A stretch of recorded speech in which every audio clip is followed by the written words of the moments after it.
Bufano, the Paul Bufano.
Huh?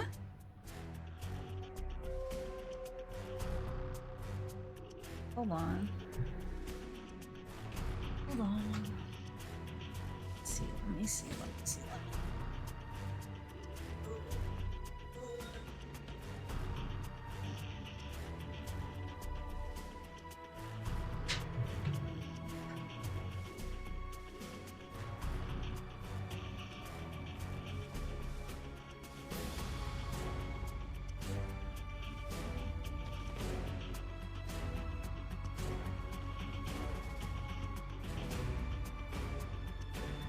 Seems like it was a oh ow.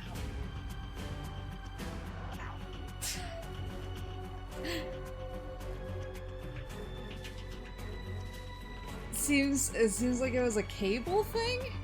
I don't know. I unplugged and replugged it in on the mic end, and then I just like wiggled the other end a little bit and it started picking up. So I don't know.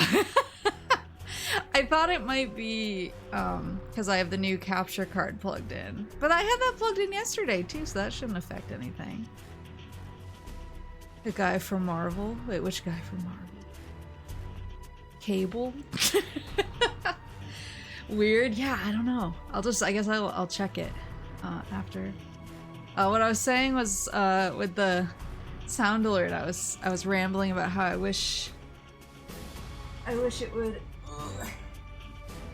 would take the GIFs that I upload, the GIFs and the JPEGs that I uploaded for my custom sound alerts, and it would actually save them. I upload them and it says like you're good to go, and I can preview it and everything, and then the second I click out of the website they go away. It wipes it.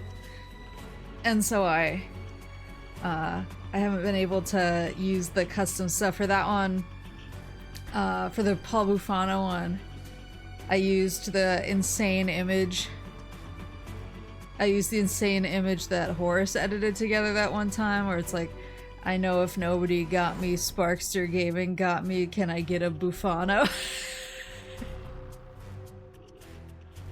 So I wanted Paul Bufano, the Paul Bufano. I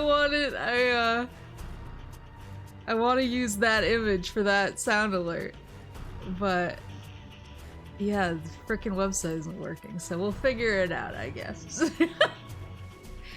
Howdy, and Quinn, thank you for the subscription. And hello, I always like your tentacle monster. 7 across the ass.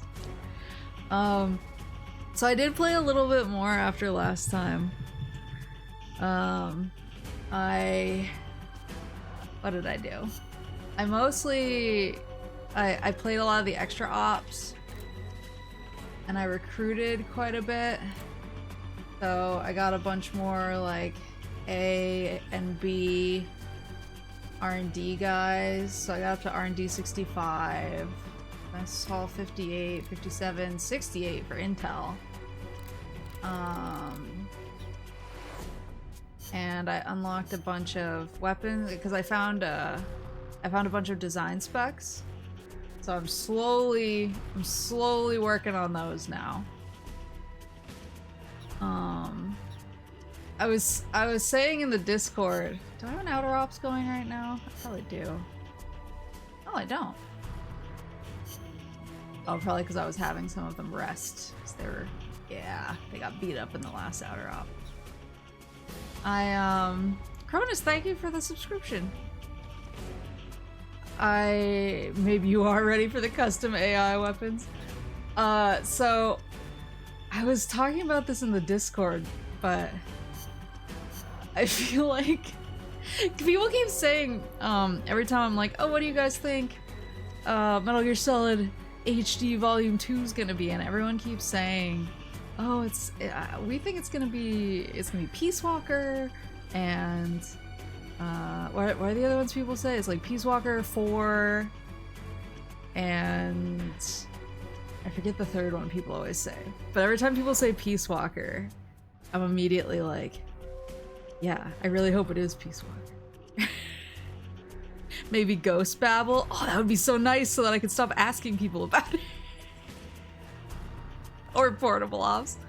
I really hope it's Peace Walker, because if Peace Walker comes out on like PS5, I'm just gonna play it again.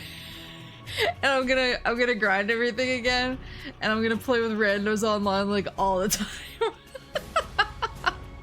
Peace Walker, I hardly know. Maybe the Acid games is a bonus.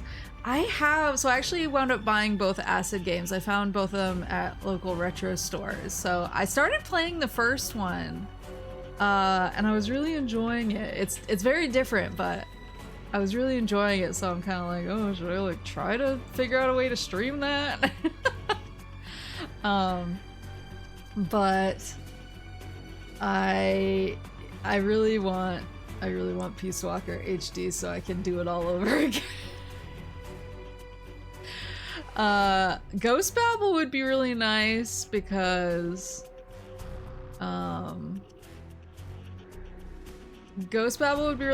lately, so I have a list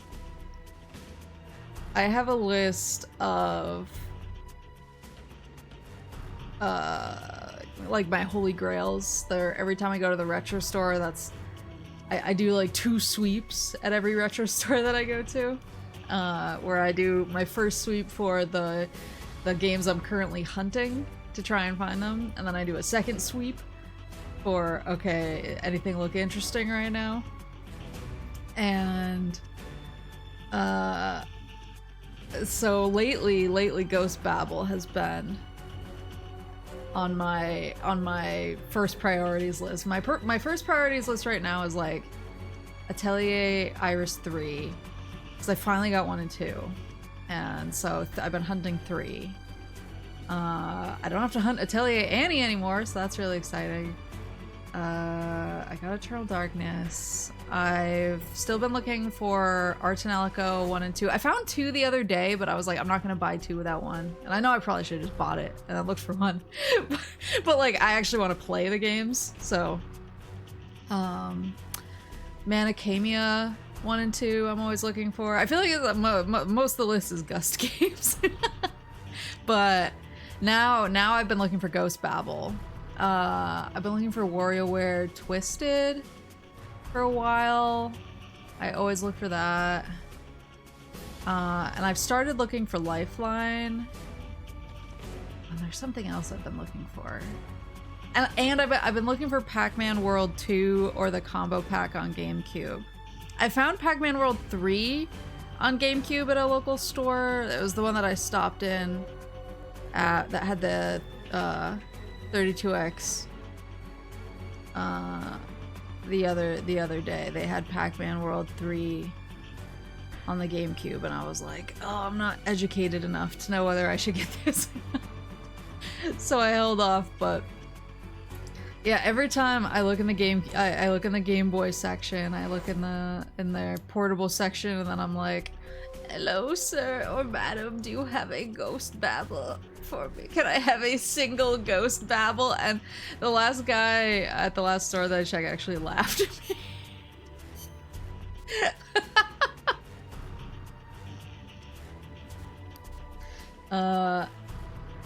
And there was another. The chances are they have no idea what game you're asking about, so that's actually exactly what happened. That is exactly what happened. Is I said I was looking in the Game Boy section, and then I was like, hey, I know chances are low, but is there any chance, any at all, that you might have Metal Gear Solid Ghost Babble? The guy kind of laughed at me and said, no, I've never seen that before. And I was like, okay, cool. And he was like, yeah, we don't get a lot of GameCube games in here. And I was like, what? and then another guy in the store, he was like one aisle over, was like, yeah, that's the remake of 1. And I was like, no. No. I have two dudes who are both explaining, who are both like, yeah, the GameCube one. You can't find it anywhere. And I was like, no, it's the Game Boy one. Did you run away as fast as possible? No, I was like, actually, it's for the Game Boy. Can you check again? Well, because, like, maybe he had it and he just didn't know. But he didn't have it. Since you love grind games, what would you consider the most boringest grind game you've ever played? It's hard to say because I like I said, I really like grindy games, but to me there's a balance. There's a balance of grind to reward. And I think that the ideal grind game gives you kind of a good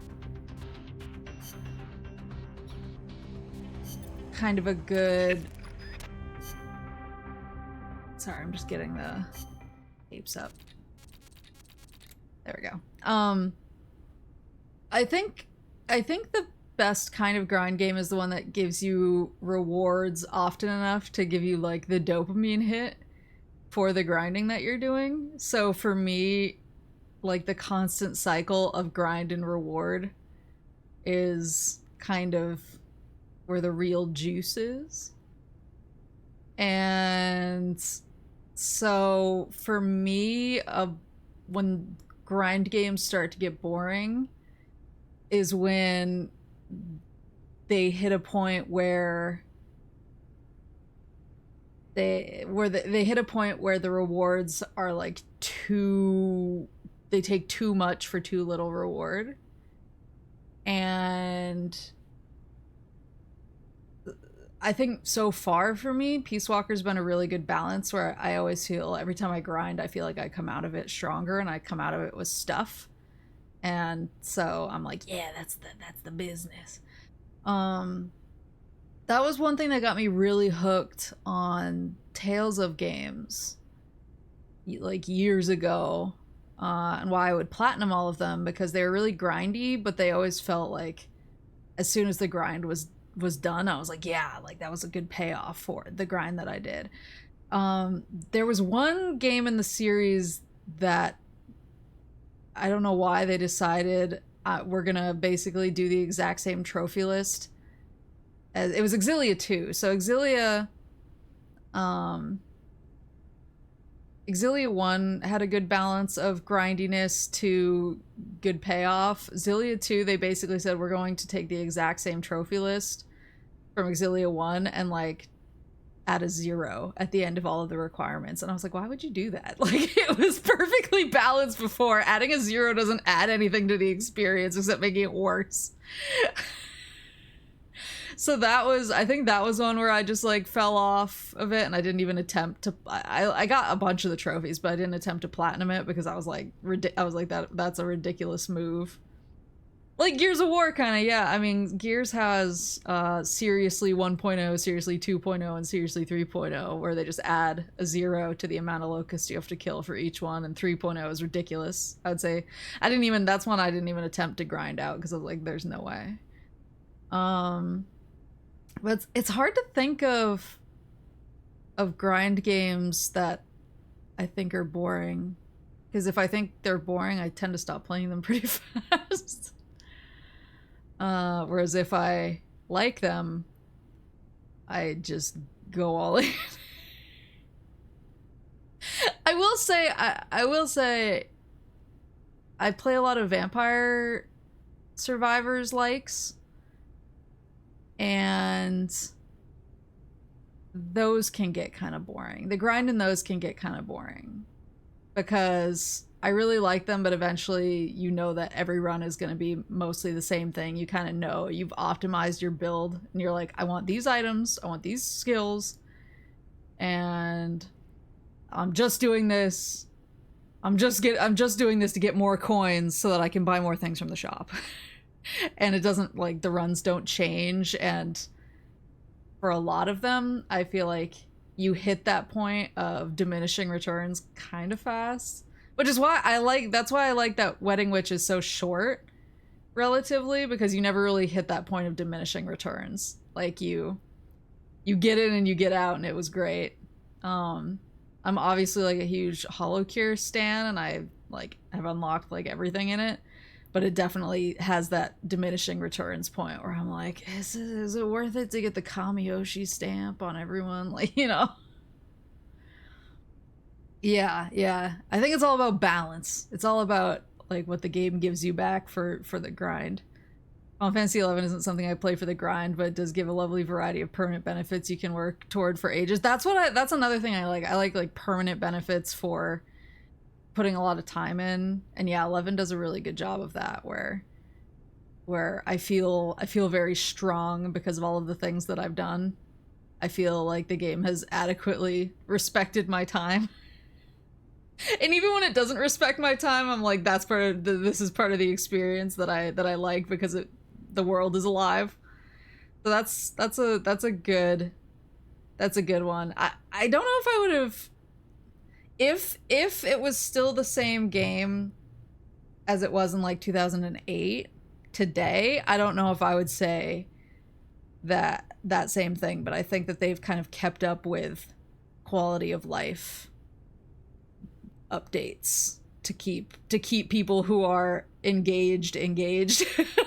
So I feel like they've handled that pretty well. If you can time the runs to where you can put the game down for 3 minutes, then move to fight a boss, that's 3 minutes you've wasted standing there. Yeah, and like I said, I love those games. Some of my favorite types of games, but oh my god, so many. Let's go. But I do think that the grind in them hits a wall pretty fast. I know that I'll get thrown on top of a bonfire for saying this, but I felt a little bit like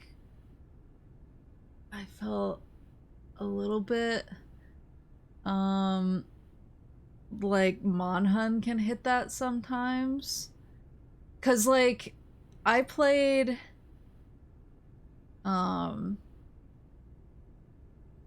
I used to do like Monhun Sundays with kind of like my gamer group that turning you into rare rations as we speak.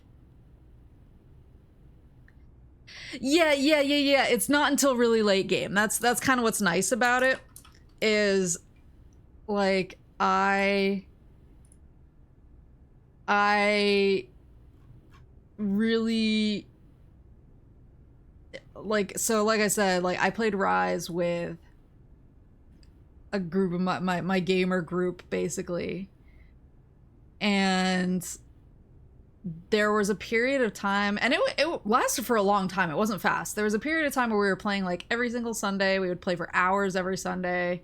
We all had goals. It was like, hey guys, what do you need? What hunt do you need? What armor are you going for? And we would go in and do it, and it felt really good, and it always felt like each of us was like getting a new piece or a new weapon, or at least felt like we were making good progress every week. But then we kind of hit a point where like the requirements shot up so much that even if we did a couple weekends in a row, like none of us were making a lot of progress. It was just like, well, I got more stuff, but it hasn't, I haven't, had the payoff yet. And I think that's where we kind of fell off and stopped playing, because it's really easy when you get the gratification each weekend. It's easy to want to come back, but when it's like, oh, we've been doing it for weekends and no one's gotten their new stuff yet, that's when it was like, oh, maybe we should move on to something else. But it lasted for a very long time. Like, I think Monhun does a good job of making it fun for people who want that grind, and then they're like, oh, you're still here? Well, check this shit out. So I think it did a good job of that, but it definitely does have that, like, that spike at some point. But it is very late game, yeah. Played World on PS4, Rise on Switch, now looking to replay them on PC. I haven't played World, actually. And I've been getting so excited about all the stuff I'm seeing for Wilds. I'm like, should I be playing World? Like, should I try to play World before Wilds comes out? Because it looks... I know all my friends have already played World, so I don't know if they would play with me. Or if they would be like, rotten hell, late to the party. But yeah, I have it on PS4. I know there's a PC version now, but I've kind of been wanting to play it because, yeah, all the wild stuff has been getting me worked up. I'm like, oh, I can't wait. I can't wait for more mana. And oh, Animal Crossing is saved. Animal Crossing is a good example of a game that can be like grindy, as you're like, oh, I need this sort of thing, or I need to make more bells, or whatever. But I've always suggested to people who get into it and are like, I want to complete my catalog or whatever. I'm like, don't treat it like that. That's like one game where you can grind, and I'm like, don't. Like, just enjoy it. It's made to be enjoyed, not grinded. Like, I'm the grind lordiest of them all, and I still am like, do not grind this game. Still baffles me that people spend so long grinding for gear in 11 when the game has so many permanent key items that take up no inventory space, but that's just me. Yeah, I've been actually trying to get some of my friends into 11, because we actually haven't done our, like, gamer Sunday thing for a long time. I think my move kind of blew it up. My move blew it up because I was gone and unavailable for like 6 months, and then I came back and I was like, what's up, everybody? And they're like, oh, we doing this? And then we've just had a hard time scheduling it. So honestly, my gamer Sunday has really turned into like Pokemon raids in Discord. But I've been like, hey guys, aren't you interested in trying Final Fantasy 11? And they're all like, isn't that like a really old MMO? And I'm like, no, it's the hit award-winning free trial. Shut up, just play it. just the V fell off. Don't look at it too closely. My mom and I built an Animal Crossing on until it was 5 stars. I have a ton of villagers I love. Now there's nothing to do. Yeah, exactly. Like, I played it every single day for like hours every day. I was super addicted to it. I was like holding my Switch underneath my camera, like during, you know, during world events, during COVID. I was holding my Switch underneath my camera during work Zoom meetings so that it looked like I was working, but I was actually playing Animal Crossing. I was like very addicted to it.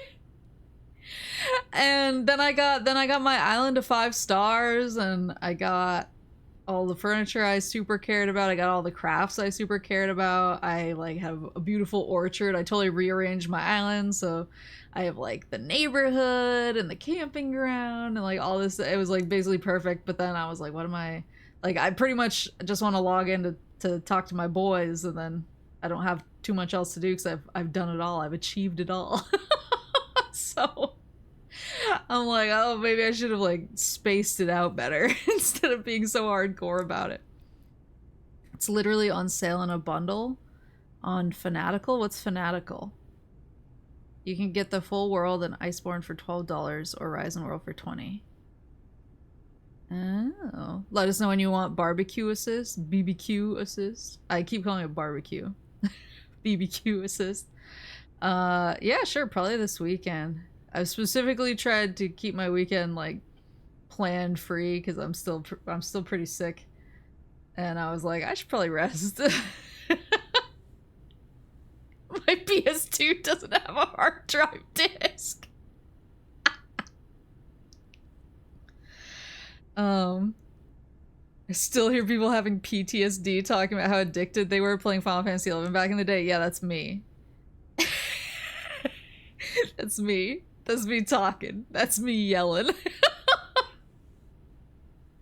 I still play it though. I've never stopped. I'm still having PTSD talking about how addicted I am playing Final Fantasy XI right now. Yeah, the collecting and interacting was the best part. I didn't care so much about decorating my house, but I liked making my island really pretty. Like, I have beach chairs on all the beaches. I have like a lemonade stand. I got like really into that part of it. I was very specific about, here's my neighborhood, here's my campground, here's my orchard with all my different types of fruits, and they're all labeled with signs. Yeah, I'm like, I wish I could show off my island, but they don't let you like change your name or anything. Let's see. Let's get to the cassette tapes. 1 second. I'm having fun. According to Papa Moose, your addiction isn't up to his standards. Yeah, well, Papa Moose is he's built different. He's every time I talk to him about Final Fantasy XI, he's just like I'll say like, oh yeah, I just did this thing, and he's like, I remember doing that years ago, and I'm like, thanks. I get it. I get it. You're I'm not even a piece of gum on your shoe. Why did you choose this decoration? Because the game told me to for Nook Bucks. Yeah. I totally forgot about that.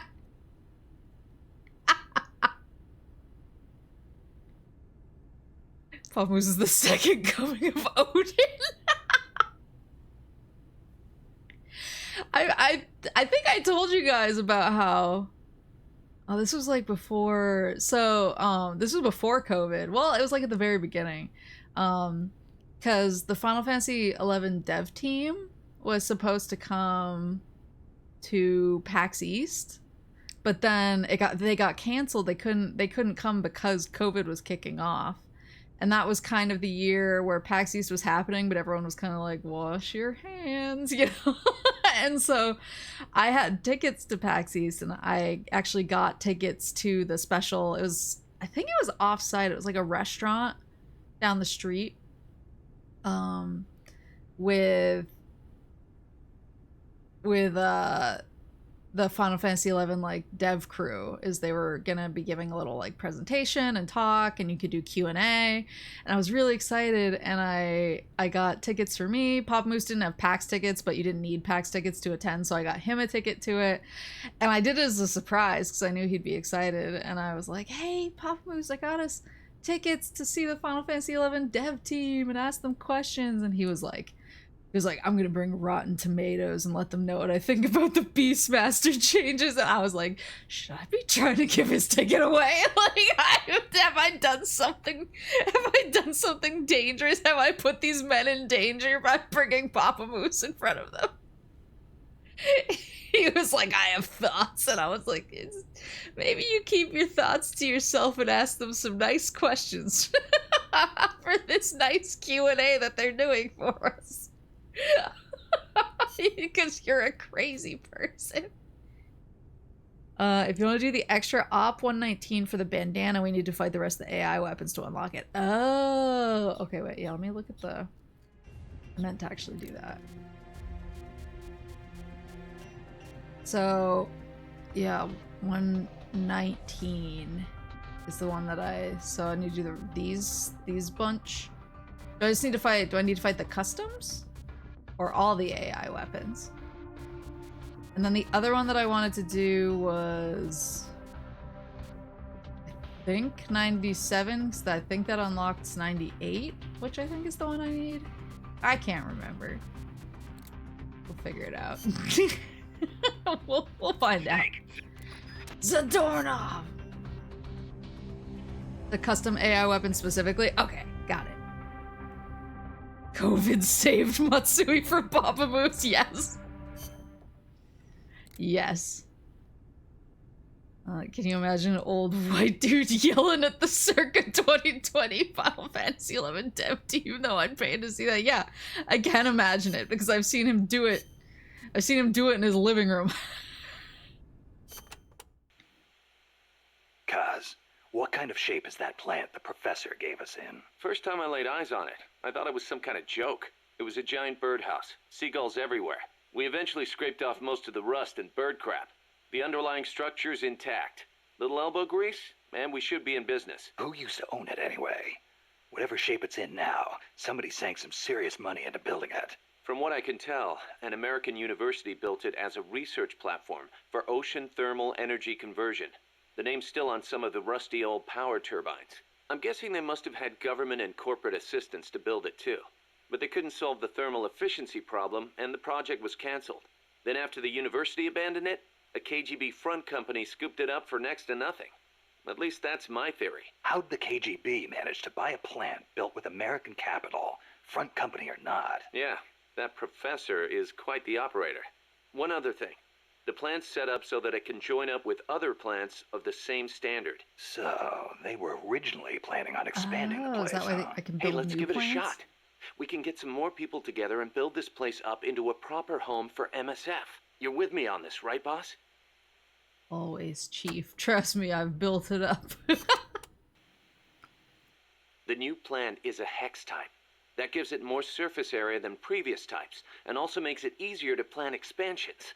We're gonna make this place huge. Hex, huh? Like a beehive. Nothing wrong with that. They say the honeycomb design is one of the strongest. I hear they're even thinking of using it in tank armor. Good enough for me. I'll see about finding us some worker bees. Appreciate it, boss. I wish that I could actually, like, plan out Mother Base. I wish that I could be like, I'm putting this here, and this here.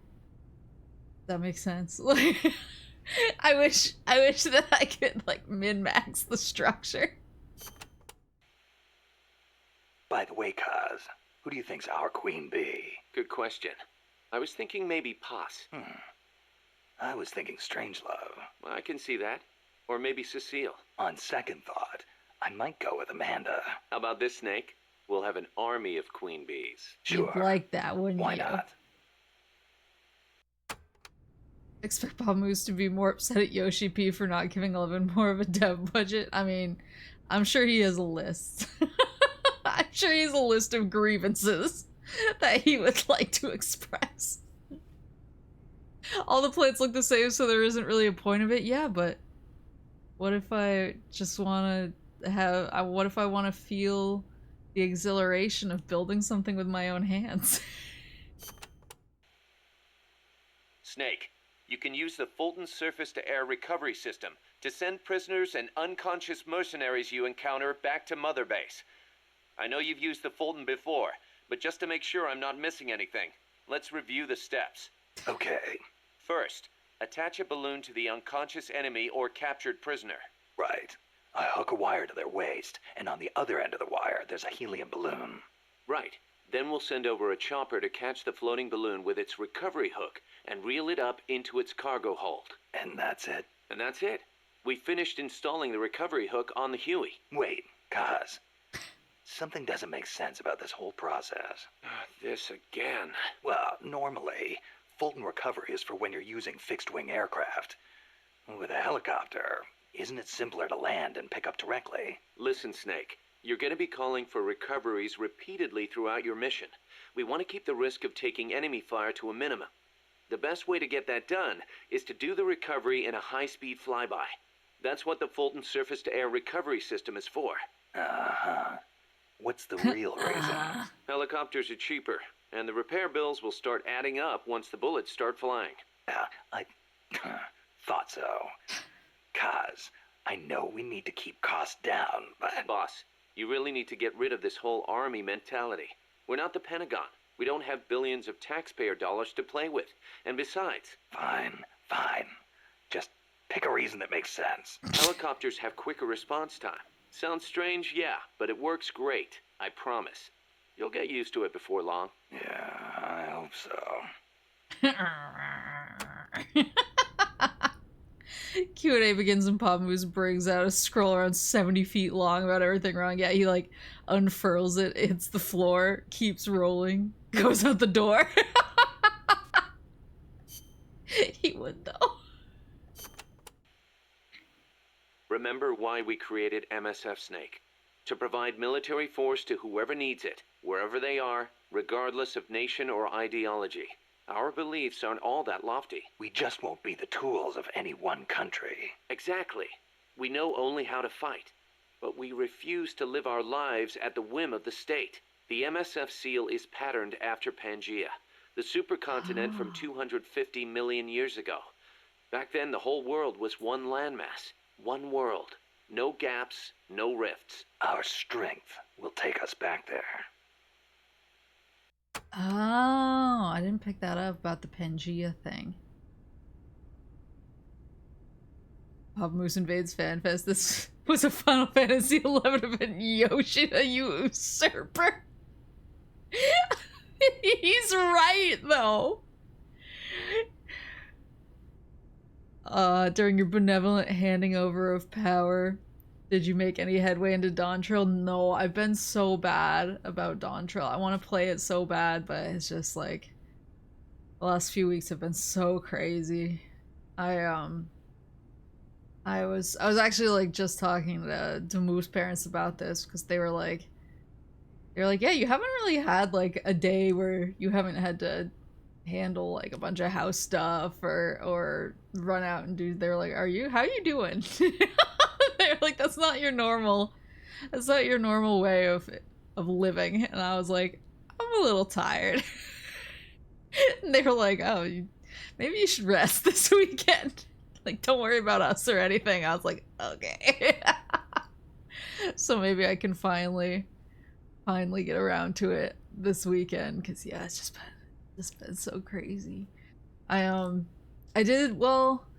was supposed to go into work today in person, but obviously I was feeling really sick, and I was feeling really sick last night, and I was feeling really sick this morning. But I felt way too guilty to actually call out sick. So I wound up working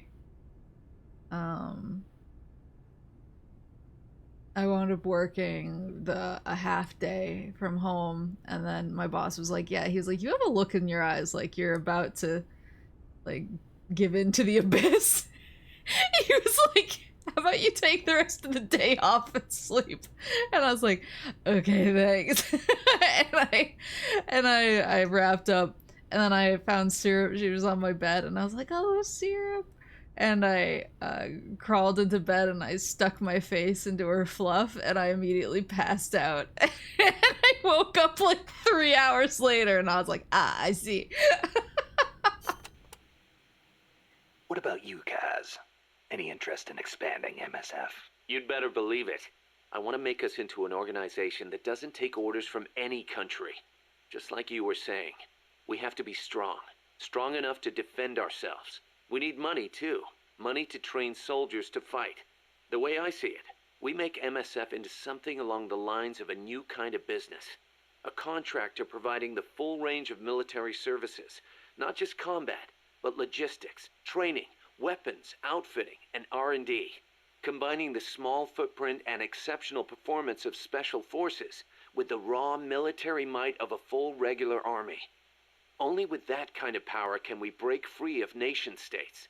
What I need from you, boss, is to go out and find guys we can bring back here using Fulton Recovery. Then tell us what assignment to use them for. I'll take care of the rest. Chief. I have sent you so many dudes. Your old mentor, the boss. She was known in the West as the mother of special forces, right? Nothing but propaganda. Actually, it's not all that far from the truth. I heard the KGB just set up a counter-sabotage cell. Alpha Group, I think they call it. There's even a rumor that West Germany created a counter-terrorist unit within its border police after the debacle at the Munich Olympics. Back home in the States, they've got the illustrious Green Berets, the SEALs, and your personal creation, Foxhound. The seeds sown by the boss are beginning to sprout. Same goes for MSF, right? In creating it, you were carrying on the will of the boss. In a way. She taught me how to fight the hard way. She beat it into me. And now, thanks to her, we can take on missions other than just conventional combat. After all, we've got the same mother as the Army's Special Forces.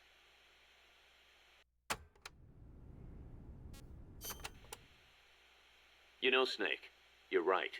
As long as we're soldiers without borders, we're going to be a target. We need our own deterrent. Yeah, we're going to be stepping into a lot of different conflicts as we roam the world, each one unique, and with its own set of geography, ideologies, and politics.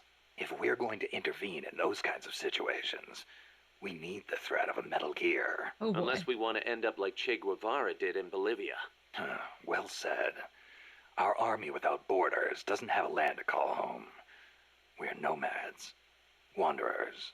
What we need now is a sheepdog to guard our flock. Right. Maybe it's not the way the boss would have gone about it, but there are You places think? in this world that need us, and soldiers that need MSF. And as long as we're needed, we'll keep on moving. Ours is a journey that never ends. We're the real Peace Walkers. Maybe the real Peace Walkers are the friends we made along the way. Still can't believe Professor Galvez was KGB. Well, like the professor said, Moscow's hell-bent on communizing Latin America. Yeah, the Cuban intel services are all in the KGB's pocket. You don't think he's got some kind of ulterior motive? If the CIA is up to something, it's only natural that the KGB wants to know about it. But I doubt they're showing us their full hand. We'd better watch our backs. We were the Peace Walkers all along. What do you think, Kaz? Why did Paz come all the way to Colombia herself? It's a long trip to make just to be Exhibit A in Galvez's sales pitch. She's only 16, still a kid. Maybe we should take her wish for peace at face value. Yeah, maybe. Remember that habit Paz had, Snake? How she always had her index finger on her upper lip like this? Yeah. It bugged me ever since we first met her. Never figured her for a snuff user. I can't believe we never noticed. She used the kind where you keep a pouch of leaf in your upper jaw, let it absorb through your gums. She might not have been used to it. Probably used her finger to keep it in place.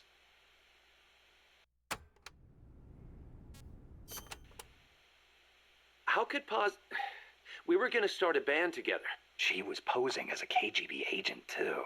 She must have put on the act to get close to Galvez. Wonder how much Coleman knew. But the whole time she was working for some organization called Cypher. Huh. Cypher. Ring any bells, cuz? Cypher. It means code, or zero in Arabic numerals. Zero. Does that mean something to you? Not sure. You know, cipher and zero were basically the same word.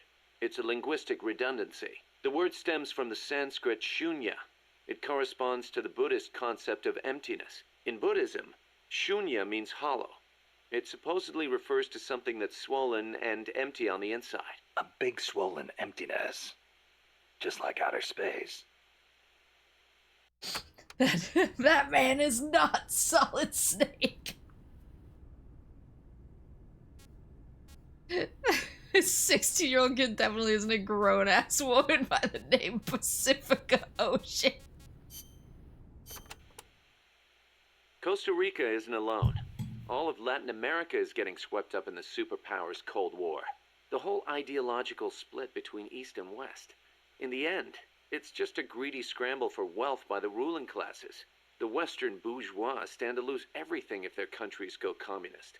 After all, the communists want to abolish private property altogether. So the capitalist rulers desperately tried to halt the global spread of communism. Hence the phenomenon of red baiting. And the communists, for their part, didn't exactly stay true to their principles. They tried to escape class-based society.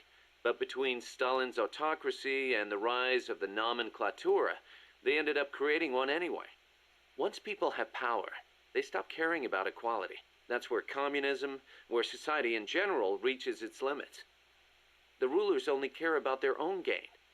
The opposing side becomes a risk factor that threatens the profit, and thus the ongoing struggle between capitalism and communism was born. And now, nuclear deterrence is part of the picture. Exactly. You know, a lot of crazy-ass words, guys. I like your funny words, Magic Man. They say nuclear weapons are the reason we haven't seen conflict on a global scale since World War II. The thought that your opponent might launch nukes against you sort of makes it tough to start an armed conflict, especially now that they've got intercontinental ballistic missiles. Nowhere is safe. Of course, all that has caused military expenditures to skyrocket. Well, the only way to ward off a preemptive strike is to flaunt your own nuclear stockpile. And that's caused their numbers to increase exponentially, not just with regards to destructive power, but in terms of targeting technology too. Now they can hit a target halfway across the world with pinpoint accuracy. In a way, the space race was a demonstration of that technological progress. And as a result of all that, we now have mutually assured destruction. It's the ultimate form of deterrence. No one's going to launch their nukes knowing they'll be obliterated in return. I don't know. The chance of somebody hitting the button by mistake is never zero. Wonder how that could happen. You're right. Even with peace guaranteed by MAD, there's always the risk of an accident. Nobody wants the world to end on account of some machines malfunctioning. On the other hand, thanks to deterrence, we haven't had a world war since 1945. You gotta admit, it has been pretty peaceful. Not that it matters to us. People point at the nuclear arms and space races and call it a Cold War. I say if they're not shooting at each other, why not call it world peace? Doesn't mean war is gone. Look at Korea. Look at Vietnam. Well, yeah, but I'm talking in relative terms here. Besides, if war died out completely, we'd be SOL. We're not warmongers. And yet, we can't survive in a world that's at peace. You got a point.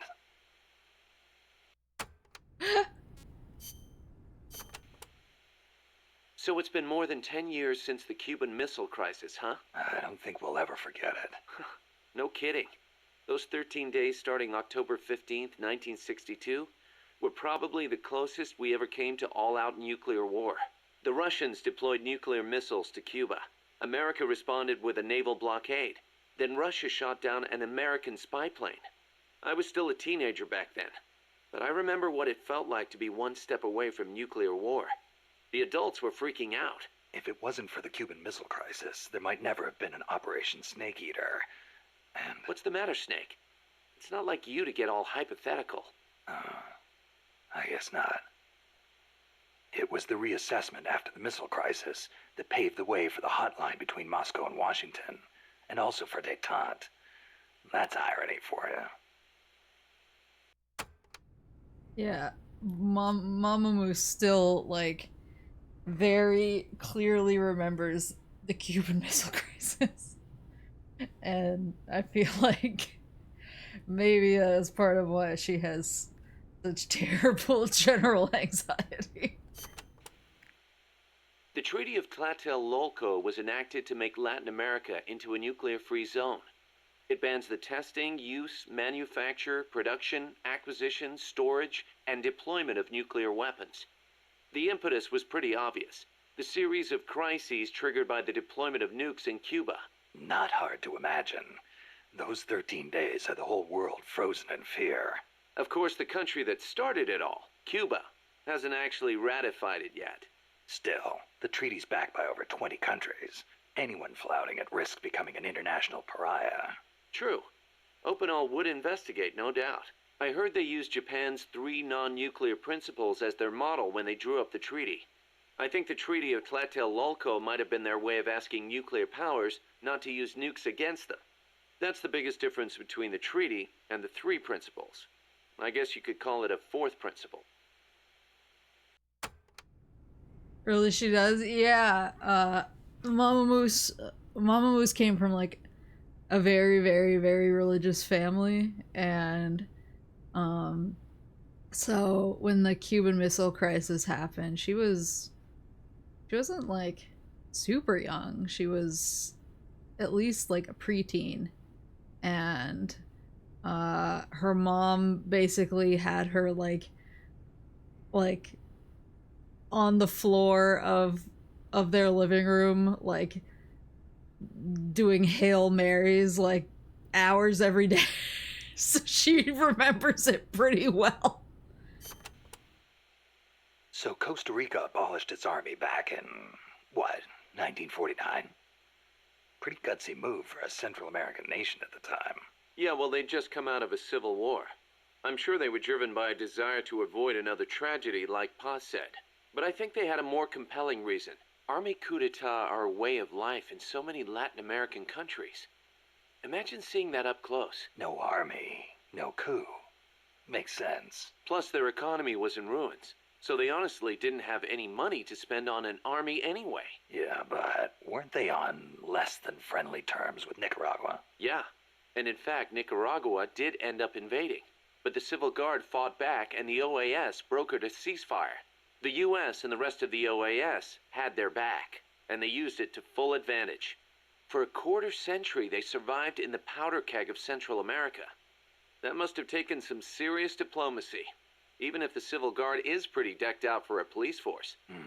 Must be tough to be a country without an army. What about an army without borders?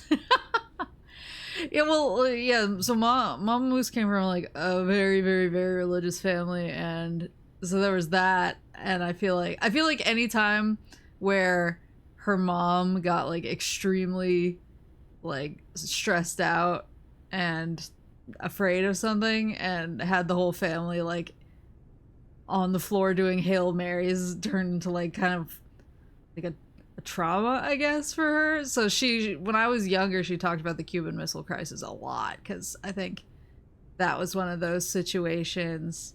She must have been young back then. She wasn't, like I said, like, my parents are on the older side. So she was like at least 11 or 12. If I'm doing the math right.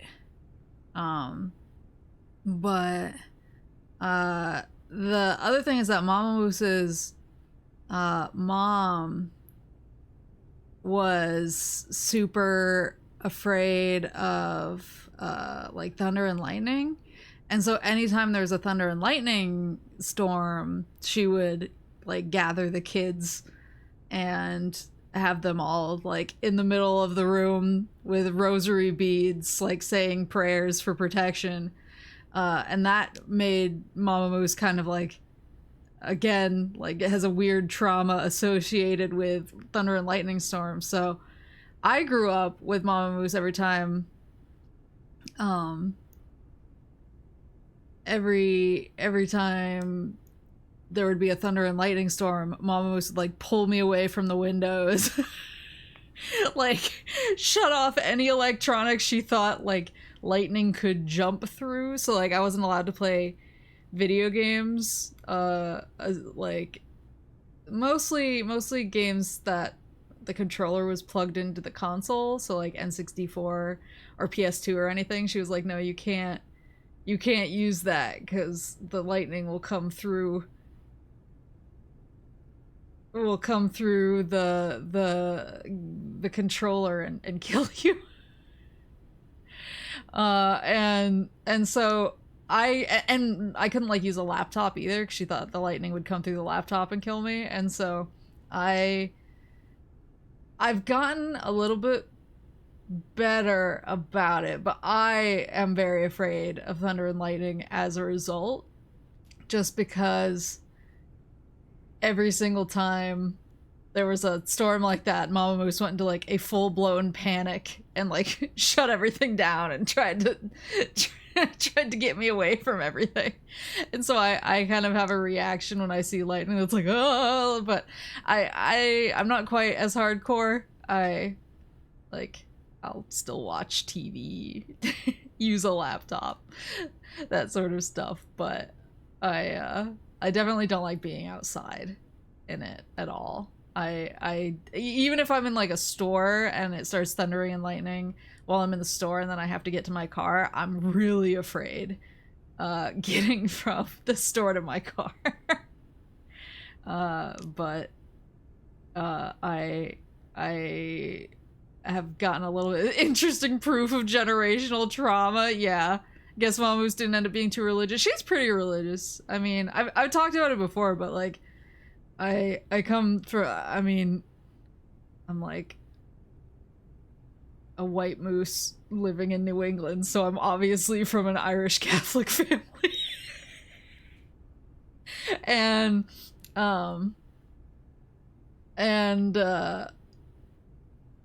so like she still wound up being like pretty religious, but not to that extent. She wasn't like she grew up getting like the shit kicked out of her by nuns and stuff, and I think she was like I'm religious but not like that.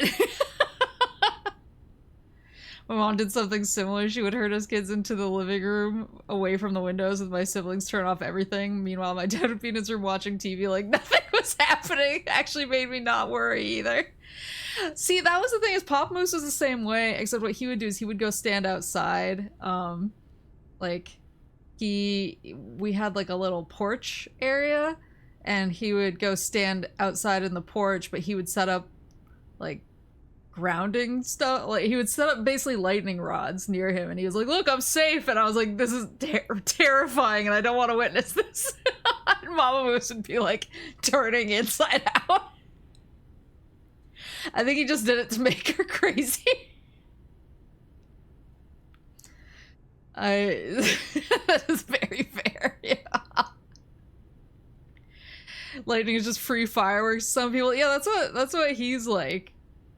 He's like, it's fun. It's a fun time. I understand Papa Moose's energy here. Yeah. Whereas Mama Moose is like ah! But yeah, she's it's so funny how pretty much anything that I wound up having kind of a weird, because she would talk about the Cuban Missile Crisis so much, and she would talk about it a lot, especially when, you know, big like world events were going on. She would bring it up and she would get really stressed out. I actually wound up kind of having a similar anxiety, at least when I was younger, where I would just, when there was like nukes in the news at all, when it was like, oh, like, you know, North Korea just did a missile test or this, that, or the other thing, I would just get extremely stressed out. And I think it was because, you know, it was something that she would bring up all the time as like one of the worst experiences of her childhood. And so I got really freaked out about it, but I think I've like calmed down over. Well, I mean, not that you should be like calm about nukes, but I'm not like staying awake all night thinking about it anymore. But feel like the Cuban Missile Crisis is a weird casual conversation with your child in the 90s/2000s. Welcome to the Moose family, son. Hey, Snake, mind if I ask you something? Since when did you start asking permission? So, you used to be part of a CIA paramilitary unit, right? That's right. Ever do any ops in Central America? No, not personally. But there were other units who did all kinds of stuff. I remember the Bay of Pigs invasion back in '61. The papers had a field day with it. Operation Zapata. That was the CIA code name. The whole thing went south. Then there was Che Guevara Zapato? being hunted down in Bolivia. I heard the CIA had a hand in that too. There were several units similar to mine. MSP, SOG. They'd recruit former special forces, train them as intelligence agents, and send them on deniable covert paramilitary operations. One of those units trained the Bolivian army in counter-guerrilla tactics. And then had them shoot El Che. So the story goes.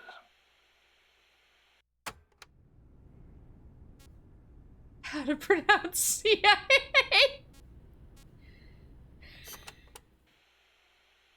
Around here they say La CIA instead of CIA, huh?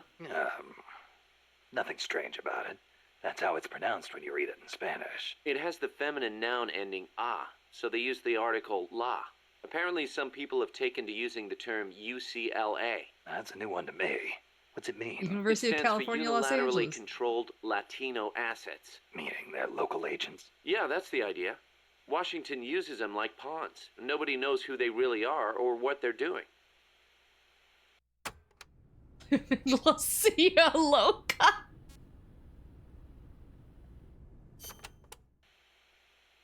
Can you believe the CIA and KGB were actually in cahoots? Never thought I'd see that at the station chief level. But I'd heard stories of operatives in the field being on friendly terms. Seriously? Most espionage takes place in political hotspots, as you'd expect. But there aren't that many of those kinds of places, especially in a small country. Hang around long enough, and you're bound to run into fellow spies. Like it or not.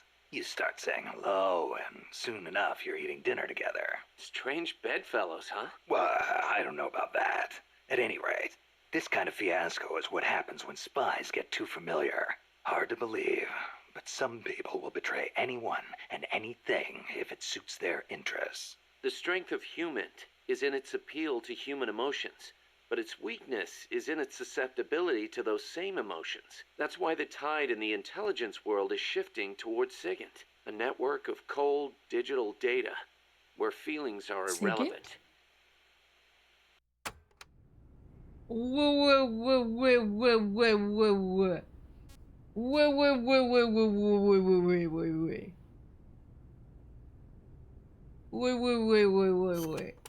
SIGINT? Can you believe the CIA and KGB were actually in cahoots? Never thought I'd see that at the station chief level. But I'd heard stories of operatives in the field being on friendly terms. Seriously? Most espionage takes place in political hotspots, as you'd expect. But there aren't that many of those kinds of places, especially in a small country. Hang around long enough, and you're bound to run into fellow spies. Like it or not. You start saying hello, and soon enough you're eating dinner together. Strange bedfellows, huh? Well, I don't know about that. At any rate, this kind of fiasco is what happens when spies get too familiar. Hard to believe, but some people will betray anyone and anything if it suits their interests. The strength of human is in its appeal to human emotions, but its weakness is in its susceptibility to those same emotions. That's why the tide in the intelligence world is shifting towards SIGINT, a network of cold digital data where feelings are irrelevant. SIGINT actually stands for something like signal intelligence. It's about the intel you get from communication systems and weapon systems and stuff. So is that not SIGINT's real name? Is it like a code name? Snake, You got a sec? What's up? Prime Minister Gary of Grenada is asking the UN to set up an agency to study the UFO problem. Let's Grenada? go! That island in the Caribbean? He gave the press a bunch of photos. Says they prove the existence of UFOs. One of them caught my eye. That's the... Yep. The weapon Huey called the Chrysalis. Cuz... This is the photo I gave to Chico. He said something about selling it off as a photo of a UFO. Oh my god. Looks like it found its way into the pages of a magazine. But why would the Prime Minister of a country believe tabloid trash like that? There's been reports all over the Americas of abductions and cattle mutilations lately. You think that's true? I think the CIA might be involved. If they are, then Gary could be. I know. If he digs too deep, he's gonna get himself into trouble. But Grenada's right next door to Cuba. I guess that would make it tough for the CIA to intervene, in a sense. Upsetting the domestic balance of power could cause it to go red all of a sudden. True. Well, in any case, it's not like we can do anything about it. Just wanted to let you know. Gotcha. I'll be careful not to let any more photos leak. Chico, please. Okay, cause paramedic isn't actually named paramedic. On what grounds? I still believe Chico. It's aliens. So I hear Amanda mistook you for Che Guevara, Snake. That's not too bad, huh? Yeah, right. I'm not even worthy of polishing his boots. Don't be so modest. From where I'm standing, your men see you as a great man. As great as the century's most complete human being. That's Sartre, right? Well, there's hardly been a more iconic figure of his times than Che. Oh, he was more than that. He was a true revolutionary and a great warrior. I'm with you there. Can you believe that when he first went to Cuba with Fidel, they had only 12 guys with them? But they rallied. They brought in new recruits, won the support of the peasants, expanded their organization. And in the end, they overthrew the Batista regime. People flocked to them because they were honest. They won because they were strong. Those are the qualities that make men great. You know, we're kind of in the same boat they were back then. Here we are, a handful of mercenaries taking on an army backed by the United States. Yeah, we've got a long way to go. But we've got to keep on going. It's not just about winning in battle. You need to think about recruiting people and growing this operation. Got it. Maybe Chico is onto something. Does anyone know why Kojima fell so in love with Che Guevara in this game? I was reading because I was at the library. I was at the library, shocker as usual, and I was like, man, I'm really in the mood for like MGS type of stories, and so I was searching online for like books that kind of have similar themes to MGS, or I was like, what books has Kojima ever mentioned any books? Let me look up the title of it. Has Kojima ever mentioned any books being like an inspiration to him for MGS? And apparently right before he made Peace Walker, he had read the Motorcycle Diaries.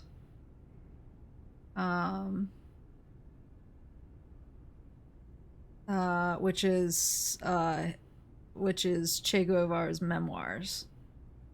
So apparently he had like just gotten finished reading his memoirs, and that was kind of like a big inspiration for a lot of bits in Peace Walker. And so obviously I think that's why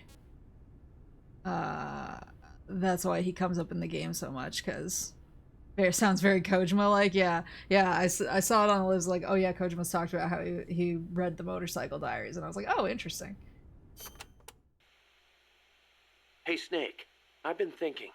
Maybe Che couldn't find a place for himself outside the battlefield either. How so? He led the Cuban Revolution to victory. That's quite an accomplishment. He could have called it quits there and nobody would have blamed him. But he left behind a loving family and a cabinet post to plunge back into the struggle. First in the Congo, then in Bolivia where he met his end. You're overthinking things. Che went back to the battlefield because he was needed there. Read his farewell letter, then you'll understand. Some say he was too idealistic to fit in with the government. Too many scruples, most likely. Maybe so, but I still can't help thinking the reason you look up to Che is because you see something of yourself in him. You left your country behind and plunged into battle. You wander from one battlefield to another, going wherever you're needed. Che was a revolutionary as well as a warrior. He took up arms to fight for his beliefs. I don't do what I do for any ideology. I'm a warrior. Nothing more. Nothing less. Okay, boss. You're right. Okay, boss. Just wanted to see how we stacked up against a real hero.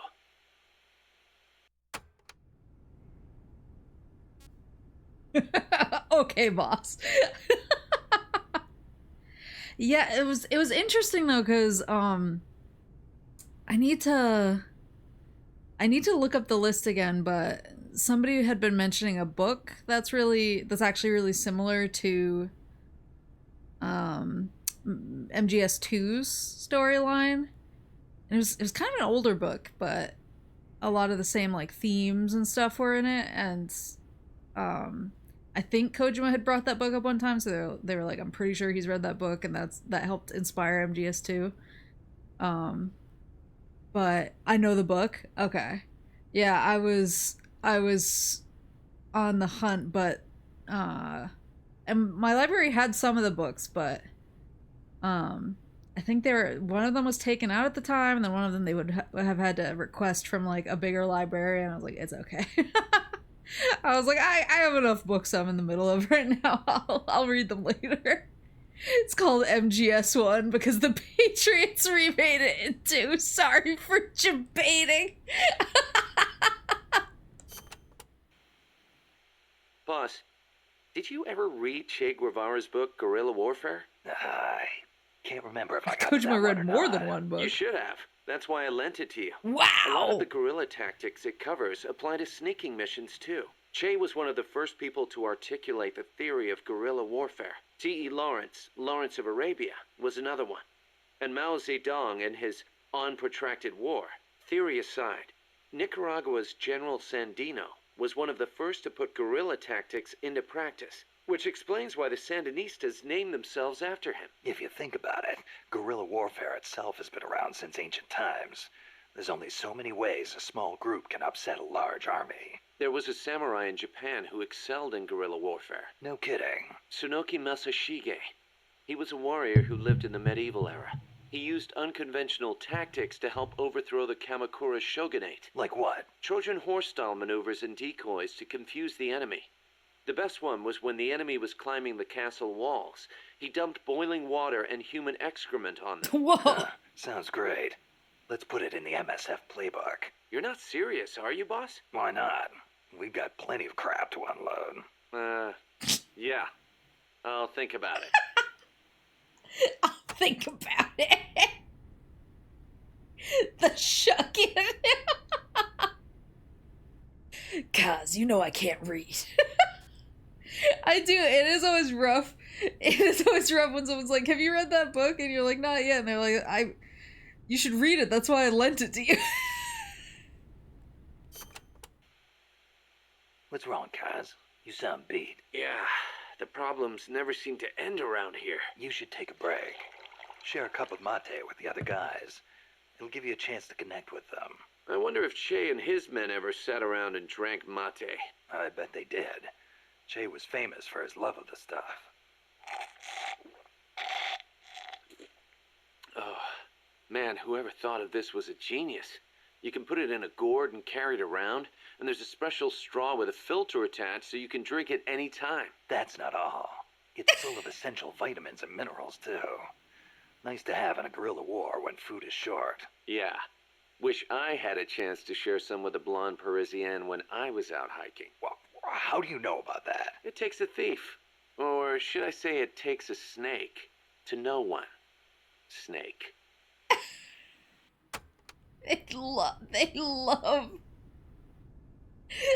Kojima loves mate, I guess.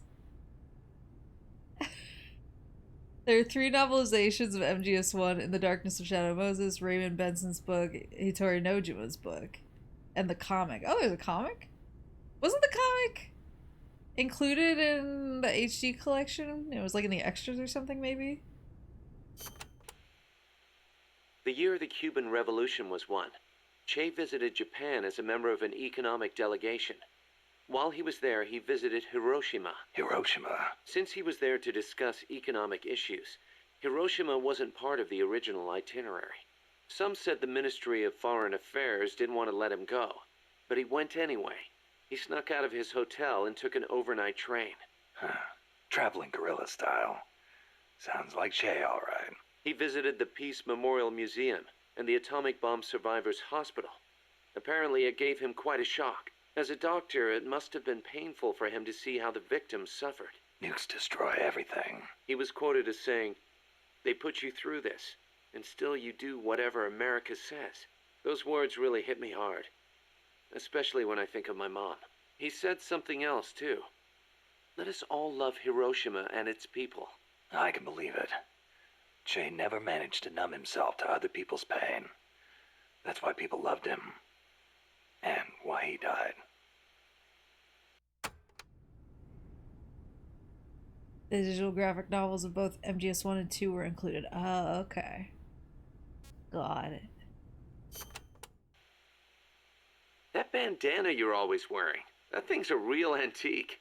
Ever think about getting a new one? This one's fine. Come on, we can't have our boss wearing a raggedy old thing like that. It was a gift, okay? It wouldn't be right to get rid of it. It was. Okay then. Speaking of which, Che supposedly had a black scarf he used to take everywhere with him. A scarf? One of his comrades gave it to him when he broke his arm in battle. Che used that silk scarf as a sling, and the comrade who gave it to him became his second wife. Alida, right? Even after his arm healed up, he never went anywhere without that scarf. What about you? You get that bandana from someone special? No, nothing like that. It's important to me. That's all. That's all. You were saying Japan has a peace constitution too. Yep. Japan renounced war in Article 9 of its constitution, aspiring sincerely to an international peace based on justice and order. The Japanese people forever renounce war as a sovereign right of the nation, and the threat or use of force as a means of settling international disputes. In order to accomplish the aim of the preceding paragraph, land, sea, and air forces, as well as other war potential, will never be maintained. The right of belligerency of the state will not be recognized. You know it by heart. Some things you never forget. Impressive. There were some parts I didn't quite get, though. Like the whole means of settling conflicts thing. Yeah, that's been the subject of debate. Whether or not it forbids any and all use of force. The current Constitution was originally drawn up under the Allied occupation. The first draft was even submitted by Allied GHQ. So naturally, there are some who feel the Constitution was imposed on Japan by foreigners. Things like that are never simple. Same for every country, I guess. One thing's for sure, though. Not having an army let Japan focus on economic recovery after the war. In that sense, it's the same as Costa Rica. You don't understand, cause the bandana has unlimited ammo. I don't know how long you're planning on going tonight, but if you plan on doing missions, you might be underestimating the amount of tapes. I probably am. Oh my gosh. Yeah, let's swap to a co-op mission really fast. There are quite a few. We've done Huey already. Angelove. Yeah, let's do some co-op and then I can swap back the tapes after. And this might actually unlock if we do the AI ones. Wanna do that might actually unlock some more This is a high-risk mission. pause tapes, some right? powerful opposition, but it's nothing you can't handle. Believe in yourself.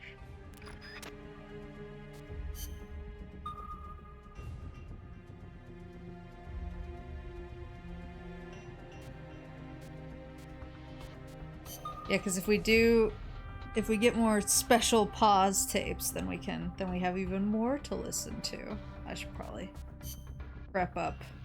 Not sneaking. Alright, what did I... So I had the assault rifle with the shotgun mod. When you're in the pod, there will be a QT to press triangle when switching sides on the cylinder. That's how you get them out of these. That's what that was! I think that's how I got the first one, but I didn't really know what I had done.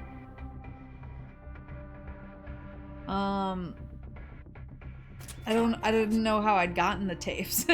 I was like, oh, that's nice.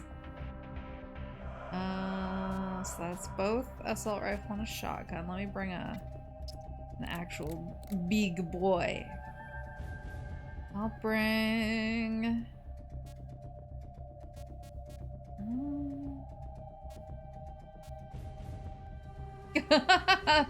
the sling band.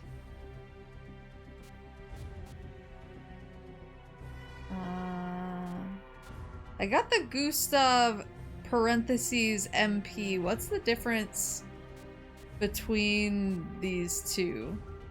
I haven't used Gustav parentheses MP. All those tapes are available from the beginning of Ground Zeroes if you don't feel like farming for them all. Oh.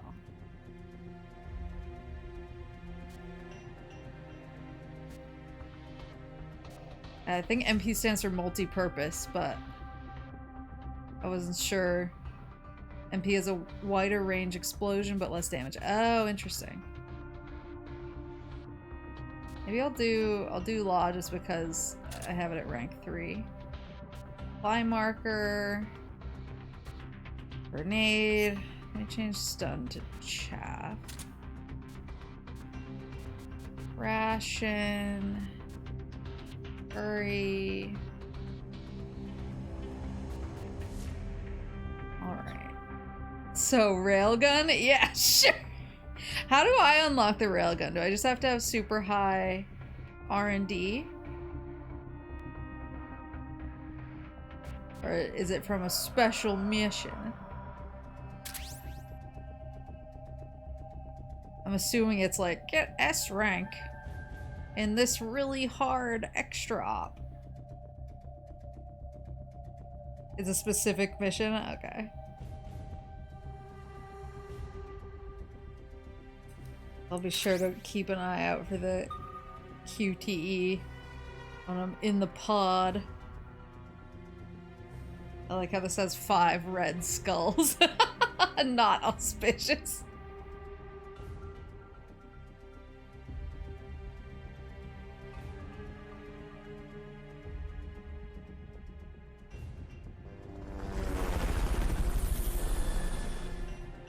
No Benjamin tonight. Benjamin! Just being festive. Yeah, 'tis the season. 'Tis the sneezing to be exploded by an AI. I miss Benjamin. We all miss Benjamin. I want him to post his video on YouTube so I can be like, gracias, hermano.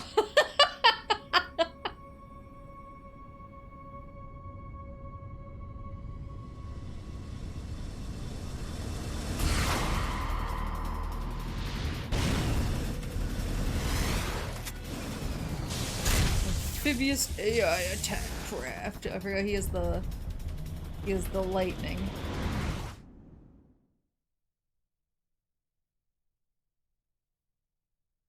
Benjamin. Gracias, Benjamin.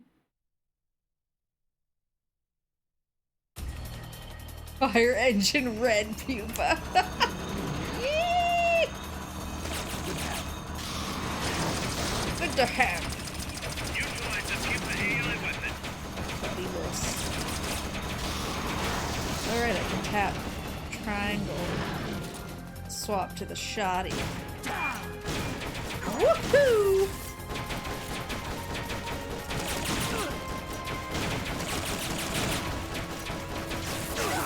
What?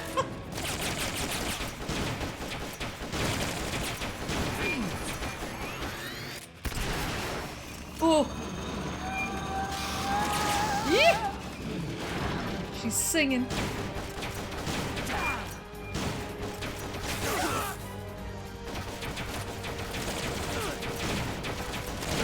Oh, so much more damage if I just go for the pop. I wish I could get rid of those things. By playing online with people from other countries, you truly are living up Big Boss's Soldiers Without Borders dream.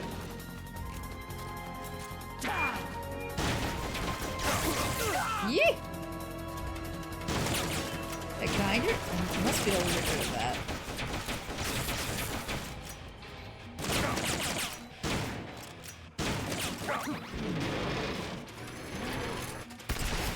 Yee!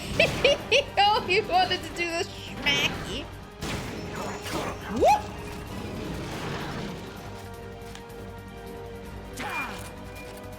Did it all for you, Vic Boss. God, this thing is so much HP.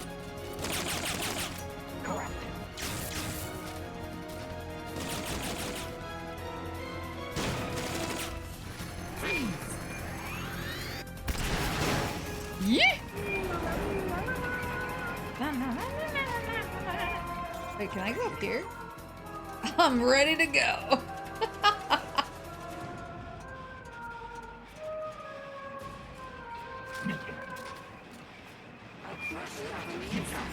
Whoa.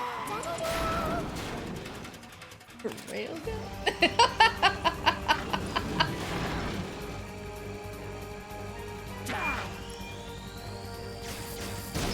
What?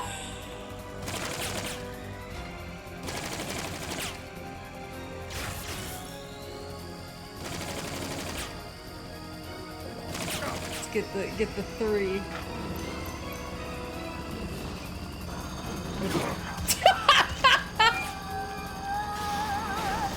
I think she can swoosh me in here. Oh, dang it.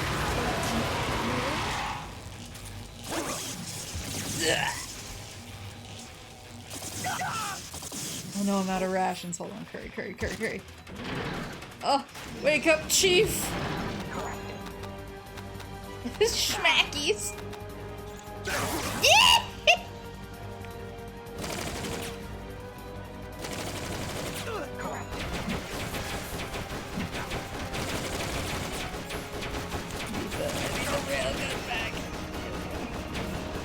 Charge. Oh my god. Wait, did she already take all... Oh.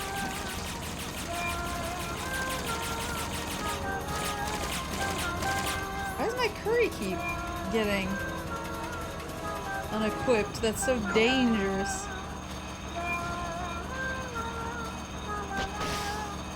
Oops.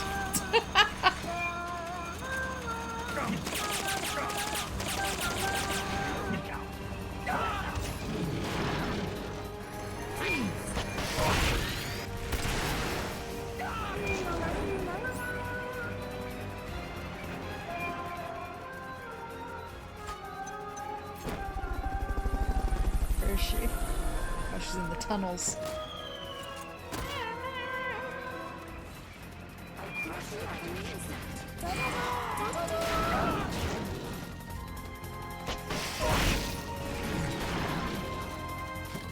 Good grief!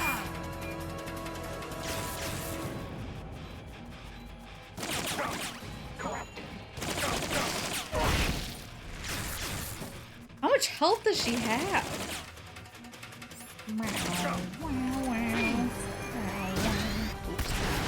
I should wait for it to charge.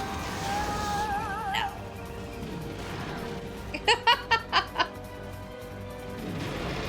You think I'll let you get away? No.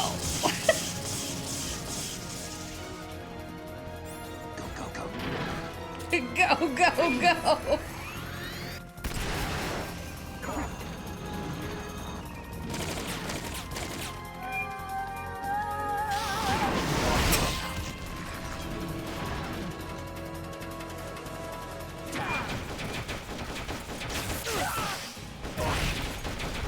I think I need need to deploy a supply marker, if only for more rations. They will gauge your request for a cardboard box. It'll be sent out shortly.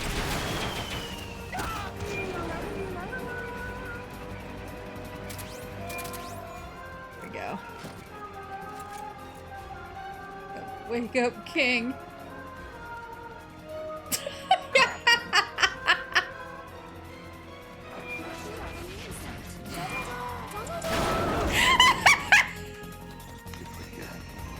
You're pretty good.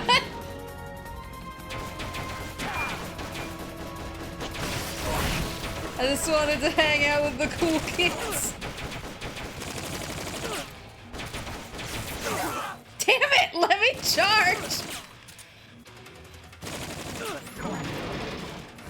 Let me charge the GD railgun. Damn it.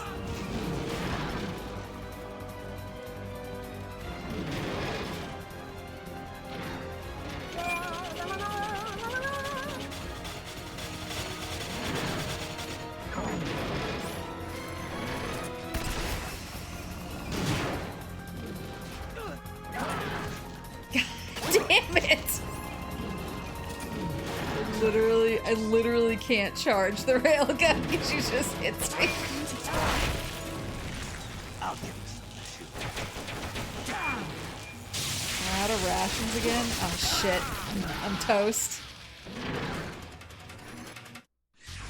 How much health does she have?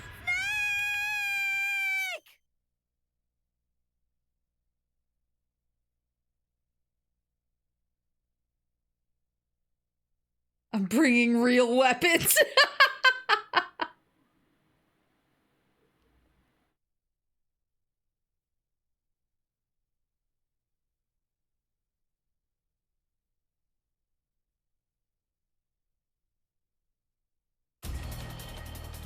Oh, do I need to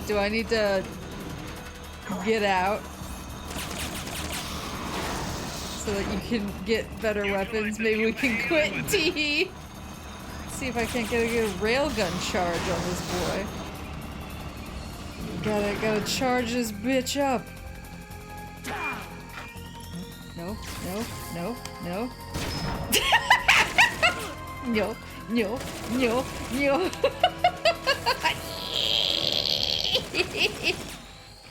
Get to a 3, baby. Yeah! How did that not even make a dent in her? How?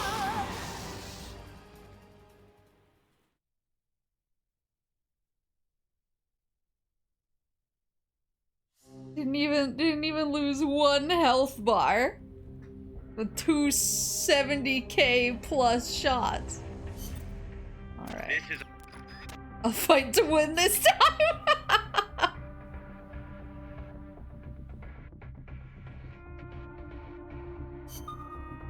Where is Wesker Reborn when we need him? Where's Benjamin when we need him? Benjamin! Welcome to the Monster Hunter of Peace Walker. He's just so tanky. She is Miku, so I feel like in my heart it's a milady.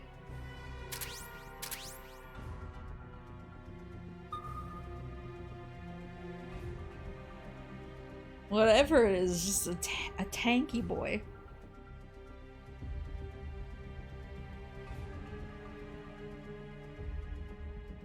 Miku's the perfect nickname. Didn't it list though which Vocaloid it technically was in the credits, and it like wasn't Miku? Or am I making stuff up?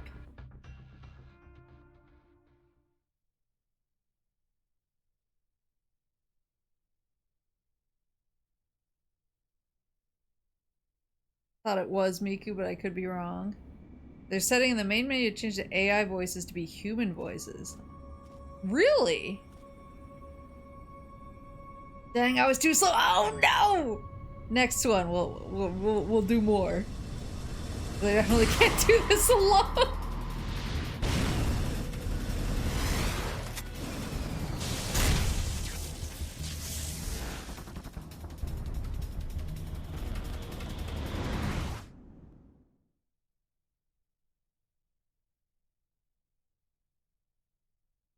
Have you already finished the story? Yeah. I finished the story, so that's why I'm listening to the tapes now, because I just totally missed a bunch of the tapes on my first go. So I would like to listen to them. Oops. Neutralize the pupa AI weapon. But then there's a few extra ops I want to unlock.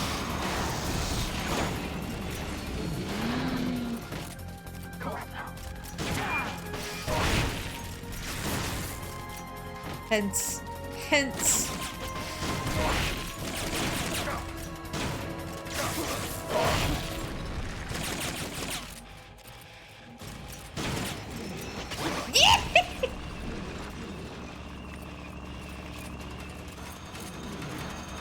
I really do hope. I really do hope that Peace Walker is in the next HD collection. I would love to have. I would love to have a bunch of these going on online that one could hop into.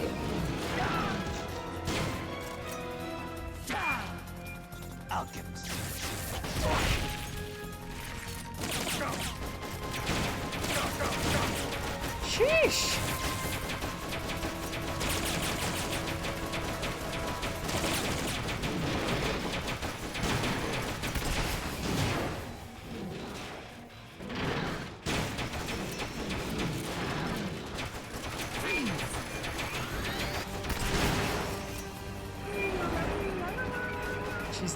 She's pieced out. Where are ya?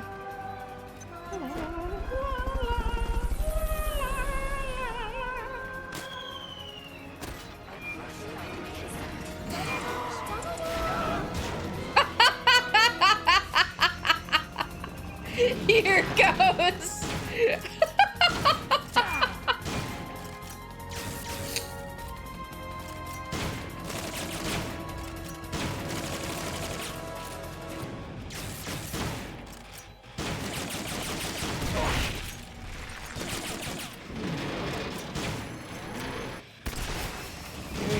Use some. I wonder what does the chaff grenade do on the AI?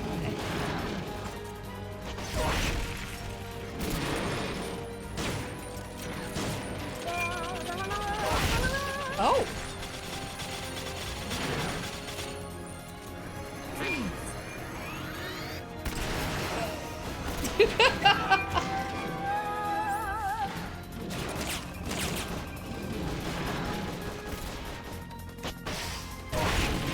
I was gonna say, yeah, this is my Atelier Metal Gear. The perfect video game.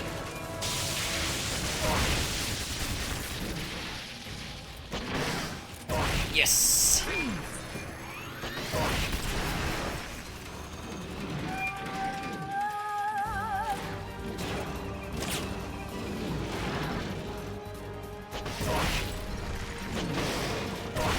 I'll let you get away. Oh, hold on, that was my last ration. Oops! You know what? It still worked out.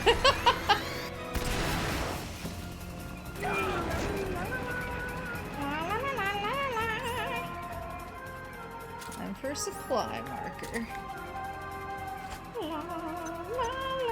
They've okayed the request for support. They're sending out a cardboard box as we speak.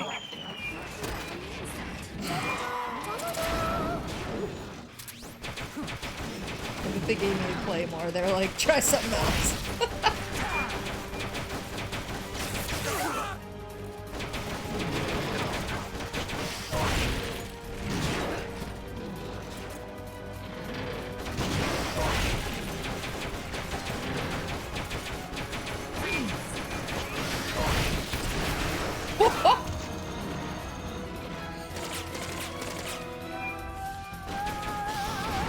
I do feel like, I know that I probably shouldn't be like bringing it up because I know everyone's like, ah, don't like spoil the gameplay or whatever. But given how many people roll in here and are like, you're going to love 5 before they get shot in the head by one of my mods. I have a feeling I'm really going to like 5 based on what people have said. Oh, I didn't get any ammo for that. No!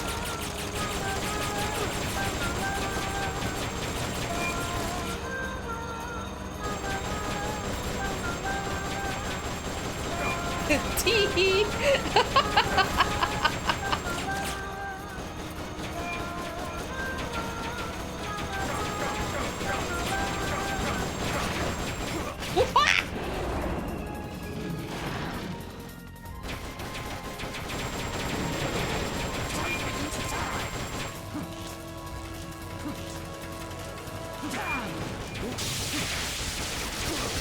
Damn it! Sorry! I just realized I didn't have my ration equipped like a dummy. Uh-oh. Uh-oh. There you go. Oh, thank you. The best ones die young.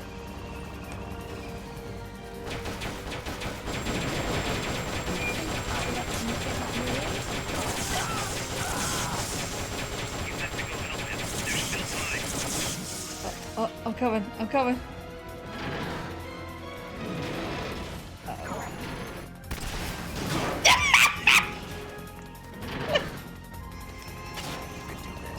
You can do this! 1 second. I got you! I got you!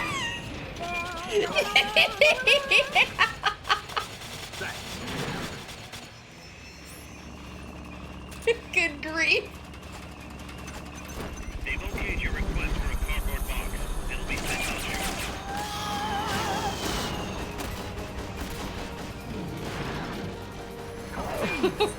Which boxes? There.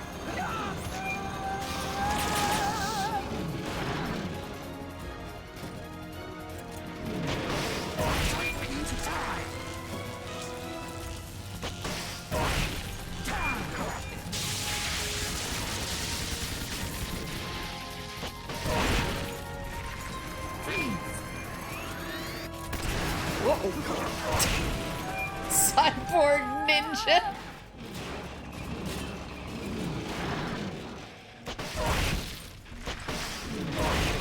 You think I'll let you get away?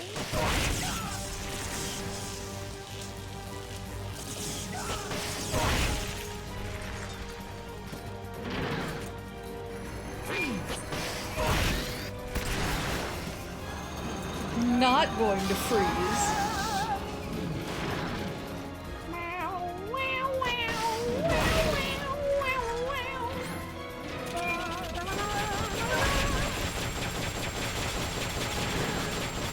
There's one right next to me.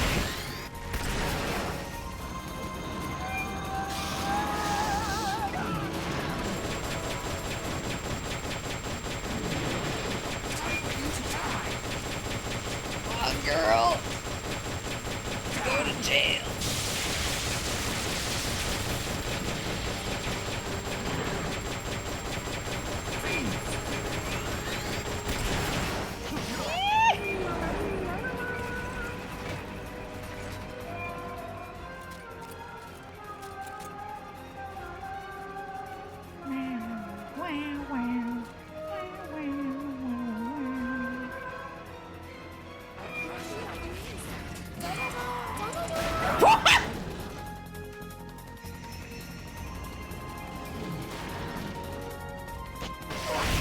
I wish you would. There we go. You haven't stopped it from moving.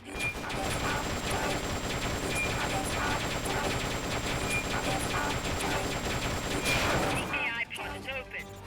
All right, I won't miss the QTA.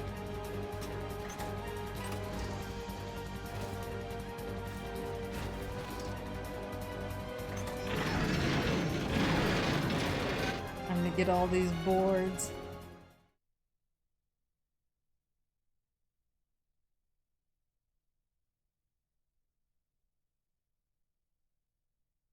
Wow, wow, wow, wow, wow, wow.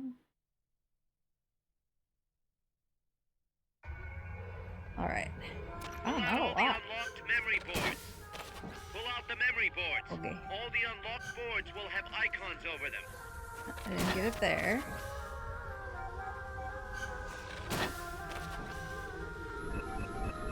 Oh, Any boards you remove can be used to build our own AI weapons. oh I know, Memory boards Huey. have different functions according to the icons I'm sure that won't go wrong in any way. Whichever ones you want. Oh, If you attack parts of I the pushed it. input, what's it It overworked. doing there? You can tell what a memory board does by looking at its color when it lights up. Finally, a weapon to surpass Metal Gear. Joe, thank you for the subscription. I like that it's... Oh!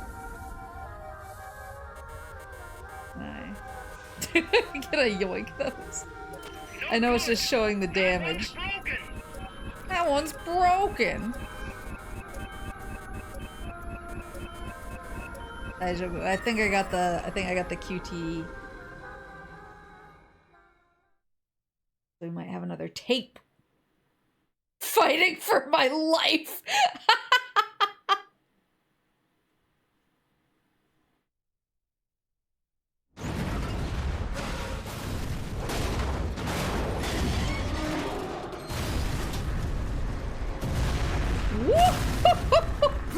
Ride 'em, cowboy. Whoosh!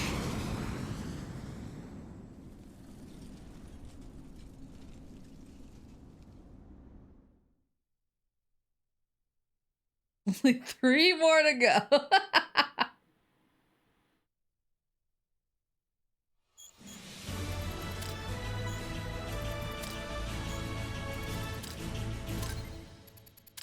Oh, my PKM ranked up or leveled up.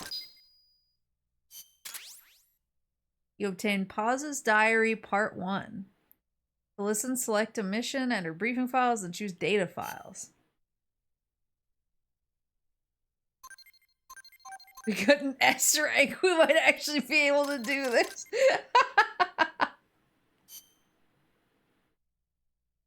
I didn't get the jetpack.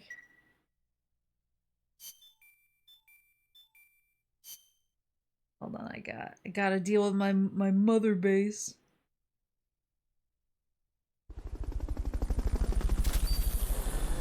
Oh! I get my new Hush puppy. MG3, armor piercing, got my ration rank 5. All these dudes are leveling up.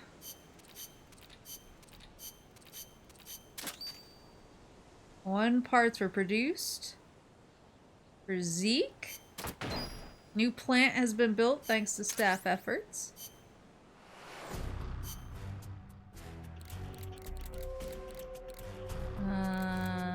Oh, I do have new guys. So this is an intel boy. This is a mess hall boy. Mess hall boy. Medicine boy. Combat boy. And another combat boy.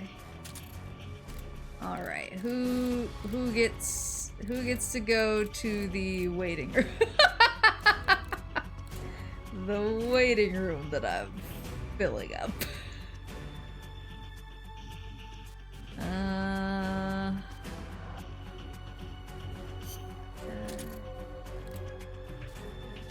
then this guy.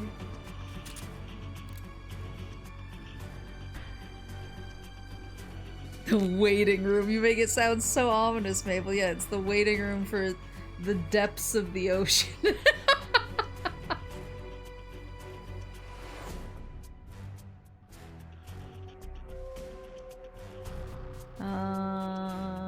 Wait, what is this? Oh, mess hall. This guy. And this guy. That one's fine, so I have 3 combats who are over, so it's the 3 lowest good maple points. Oh, wait, there's way lower good maple points up here. What? Oh, Amanda. Wait, why is Amanda?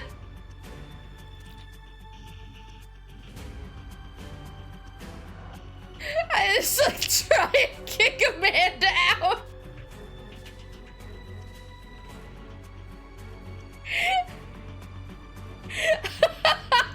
I'm like, go to the waiting room, Amanda. Nothing bad will happen to you there. Wait, is she sick? Why are her stats so bad right now? Sicknesses. You served your purpose, Amanda.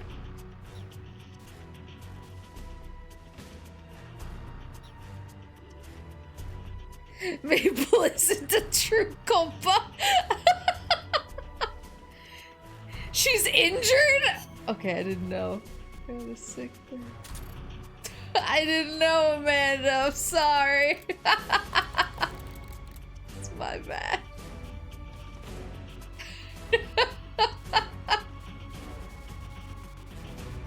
I'm so ready to pull the trigger on Amanda. Alright, who has the most good Maple points in here? They're like, there's a 16, yeah.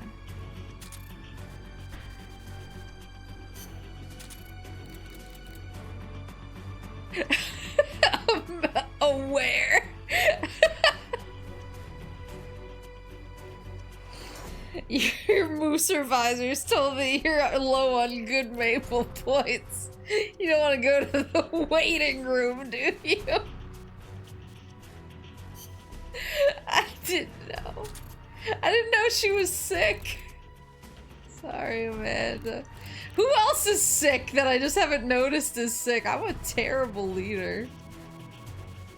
Hold on. Is anybody else sick?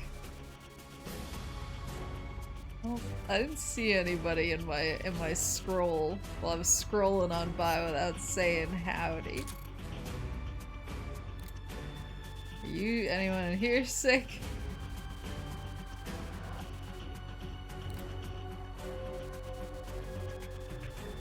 She's been doing her chores on a broken leg for 90% of the game.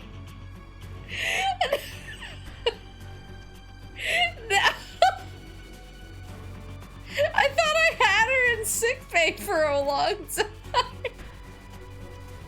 Did I just like... Did I put her in sickbay and then immediately pull her out of sickbay?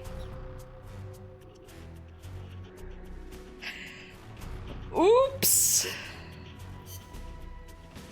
Sometimes that kind of thing happens. Wait, where's my hush puppy? Where's my hush pup? Oh, I just finished.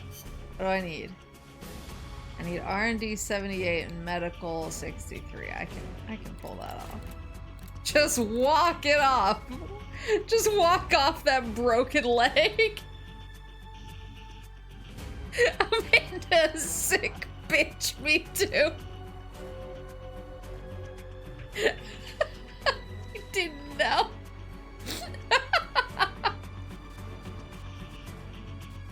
She's just like, why? To a weapon, or what? Walkman, Soliton radar, sonic eye shield.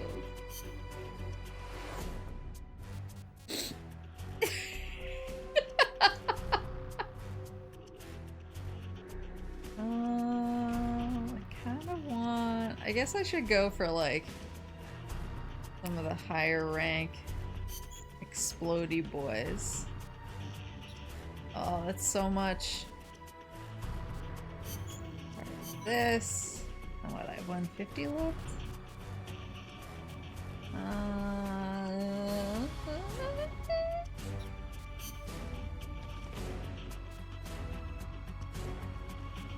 Get the sonic eye. Okay.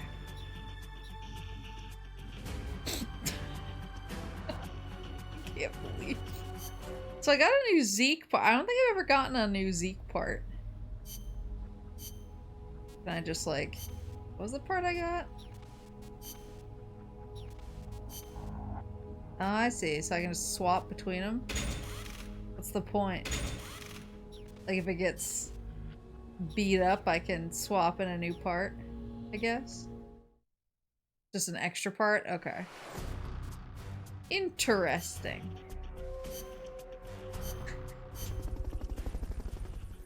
We might actually be able to trade now? Oh.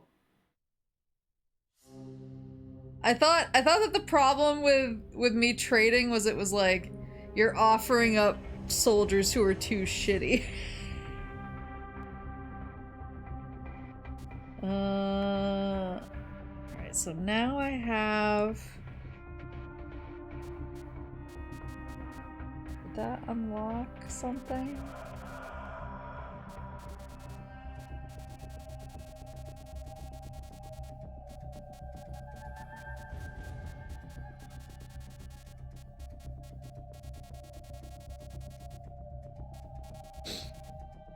Last time we tried to trade, you were offering like E-rank soldiers.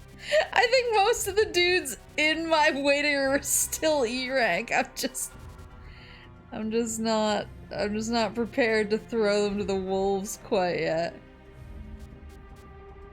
I'm trying to remember what the other ones I had to do are.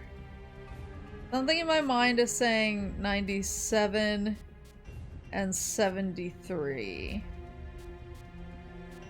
But I don't have a new... Oh, I do have Chrysalis Custom. I lied. I was about to say, I don't have a new custom one, but I do. This is a high-risk mission.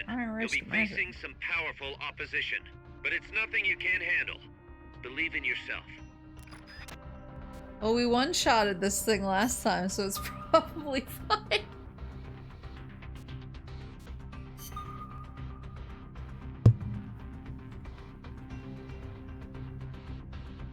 Doing all the custom missions unlocks a very special mission. Ooh, I'm interested. I'm interested. Alright, what do I don't think the Hush Puppy is gonna help me here. Maybe I should try the armor piercing M60? Oh, these are both armor piercing.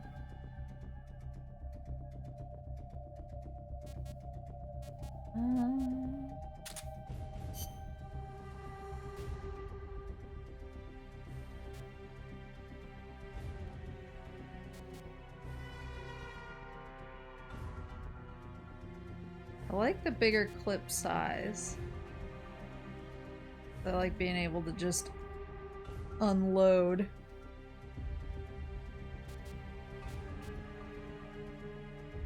I guess I'll take this one.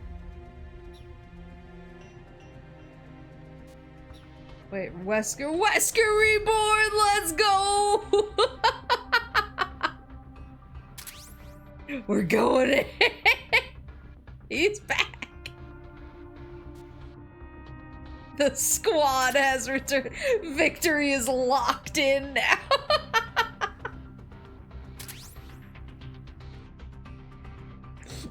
Ready the man slingshot. Where's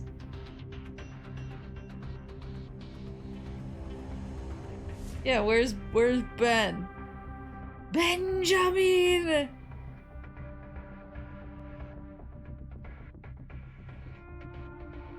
Benjamin, hermano.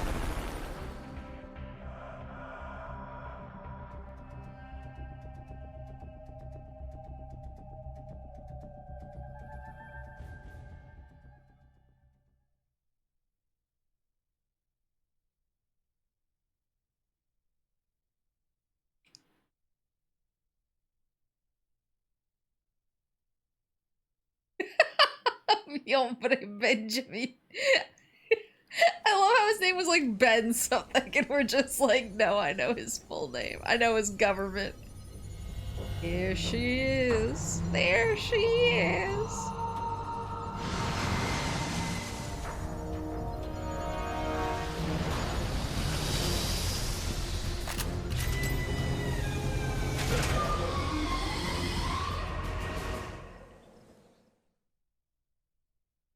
isn't the bitch in the red armor? Yeah, is it red because they're custom? It's not red because I made Zeke red, right? I made Zeke red because I just liked the color. I didn't know it was the hashtag custom colors. Neutralize the Chrysalis AI weapon. Alright. Good to have Whoa.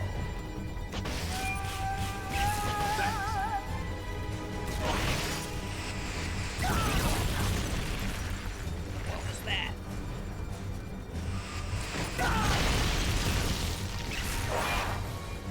I want to try my armor piercer. Was it too far away? Will chew through any wall you try to hide behind.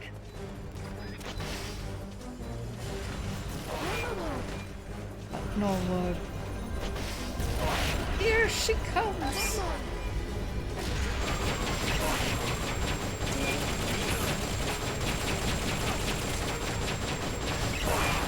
Oh my god. See, this is the joy of... This is the joy if Peace Walker gets on the HD collection, is I wanna be fully squatted up all the time.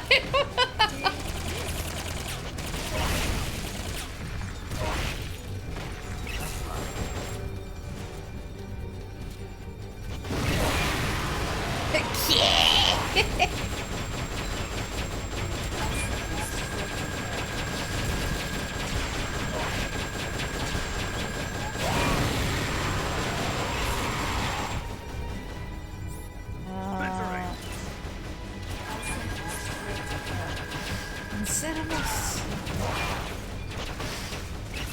Oh no, she dodged! Whoop.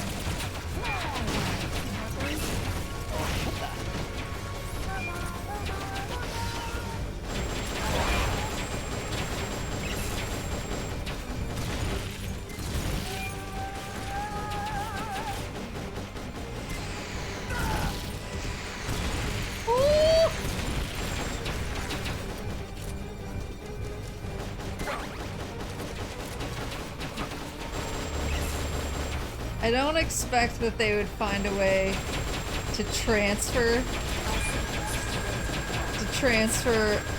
a PS3 save file into the PS5 version of the game, but it would be cool.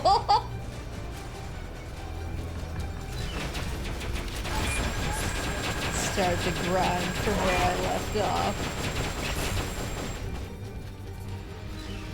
Maybe you can turbo transfer. Transfer? What's that? Yeah, sorry, I forgot.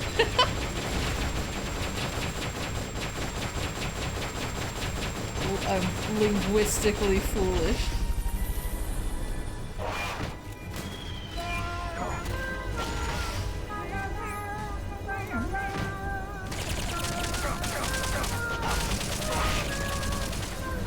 I'll give him something to shoot at. Get back here, woman.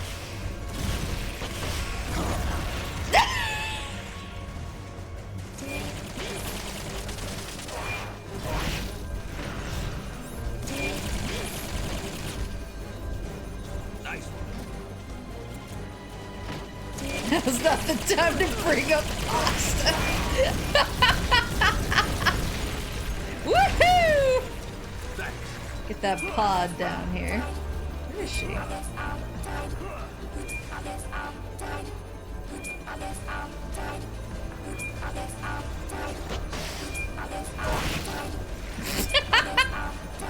Probably should have held that.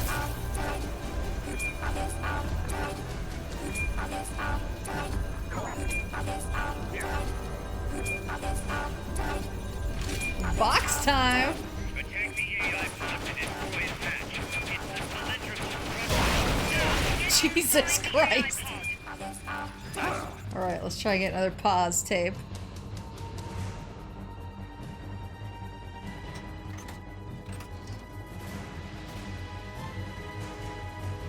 Wait, oops, yes, I die now? Is that what she's saying? The boys.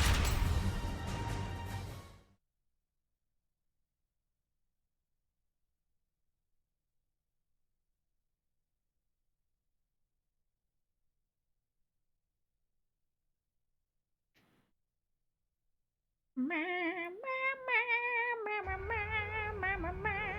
out all the unlocked memory boards. Pull out the memory boards. All the unlocked boards On it, will Chief. have icons over them. So it says he's like, oh, we can use these in our own AI. Does it actually make Zeke stronger, like in the boss fight against him? AI weapons. Memory boards have different functions according to the icons displayed over them. Go ahead and take whichever ones you want. I'm working on it, If you attack man. parts on the exterior of the machine, the memory boards that control those parts should light up. You can tell what a memory board does by looking at its I didn't get the color when it QTE. lights up. Forget about any broken boards. It does? Oh no. Oh, I got it. Let's go! Tape City, baby! What's a tape doing here?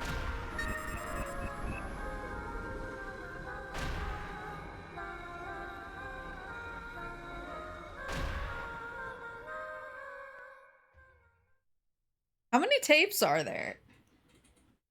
Ugh.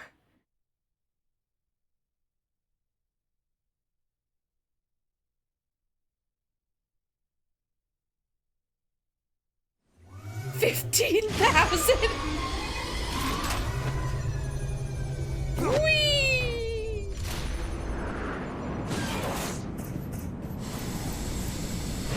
Like 12, I believe. Oh my god, so many tapes.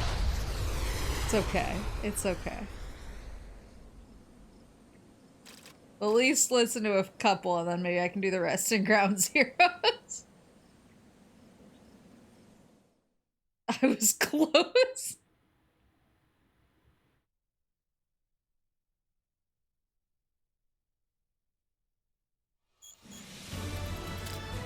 S rank.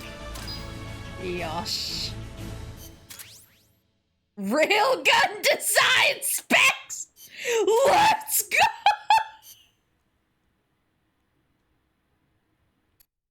I probably don't have. I probably don't have the R&D for it, but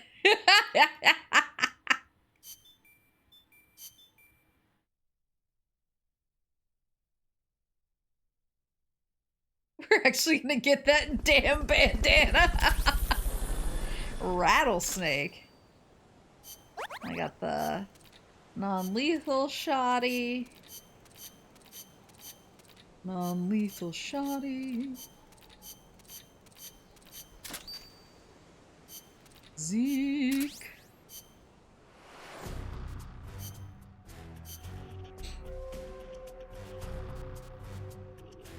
Yeah. I don't think I have the R&D for it, but at least I have the design specs. I'll get there. I'll grind it out.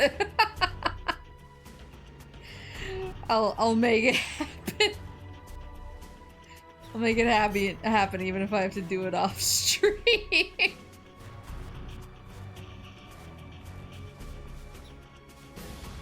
It's in the sniper section.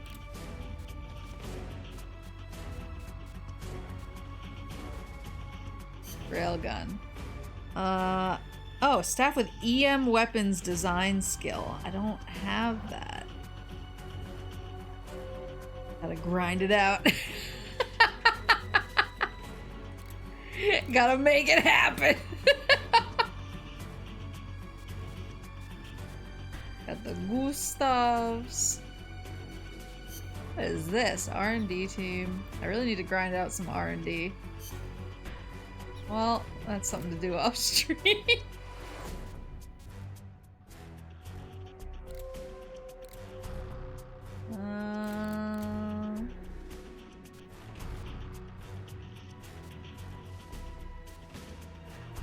Gustav. Oh, I don't have the good maple points. Never mind.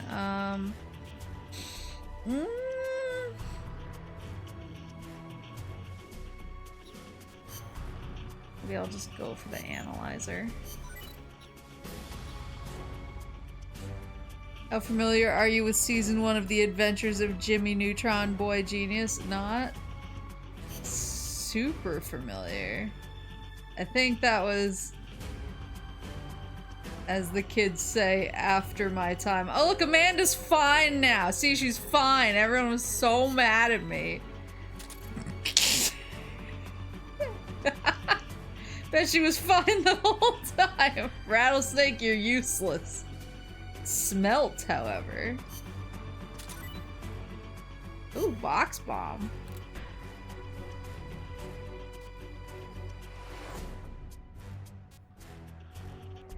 Finally! She's been on crutches this whole time and I didn't notice. Sorry, Amanda. That's my bad.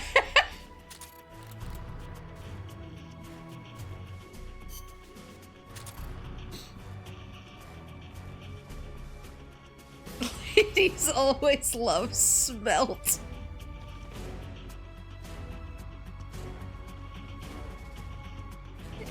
Amanda, it's been 84 years.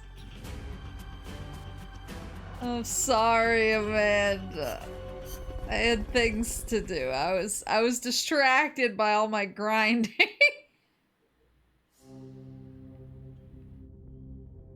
Yeah, now she can really appreciate it. I gave her a nice experience. Cocoon custom. Alright. This is a high-risk mission. You'll be facing some powerful opposition, but it's nothing you can't handle. Believe in yourself. Yosh. Dentist told me I grind in my sleep. Honestly, he's so real for that. Yeah, rise and grind, gamers. You're just being efficient.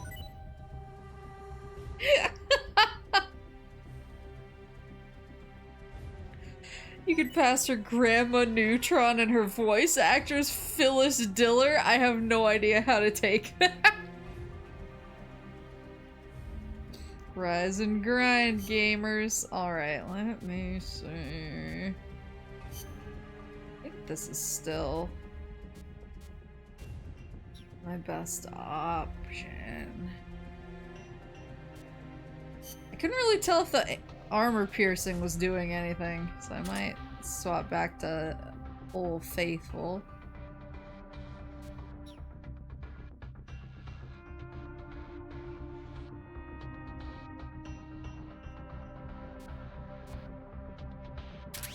I'm old enough that I'm stunned people's point of reference for Phyllis Diller's Jimmy Neutron. Yeah, can you fill me in, Horace, on where I might know her from?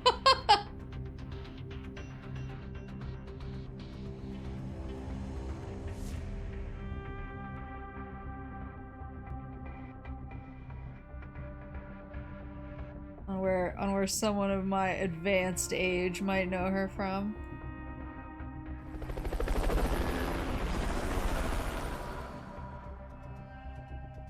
Alright, Maple Squall, let's kick this guy's ass.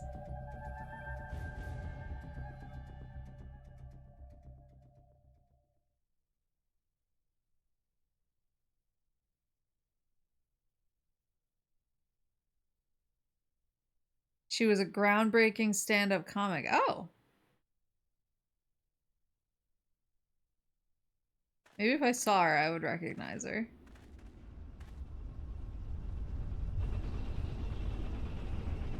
Maple, not a Jimmy Neutron believer, unfollowed and unsubscribed.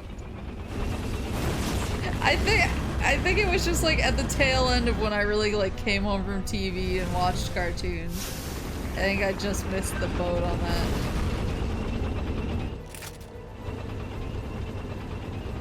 It's so big. Gotta get those ladders down. Such a big boy.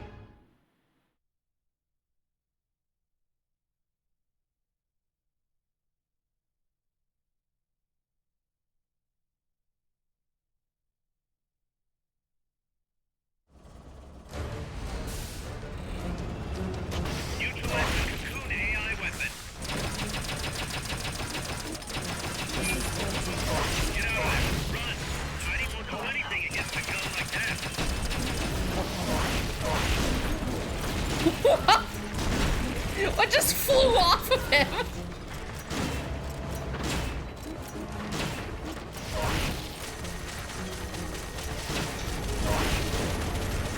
Yeah, of course I'm a Dexter's Lab believer. That was squarely within my time.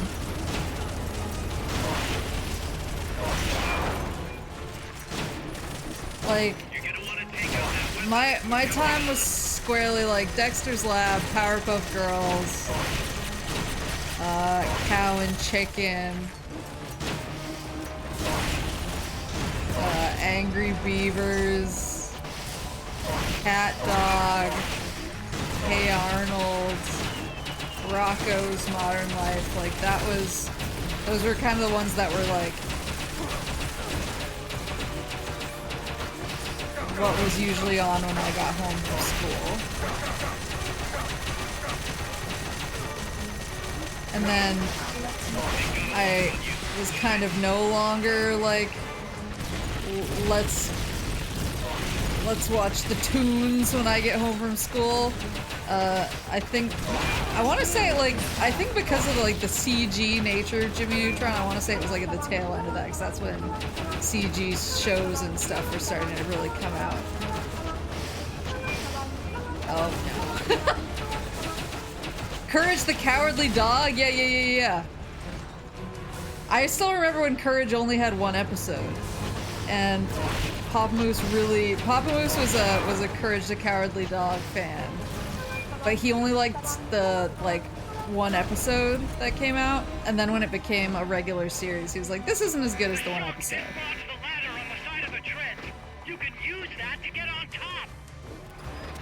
Genuinely my childhood from infancy. See, I was like, I was like old enough. Ah!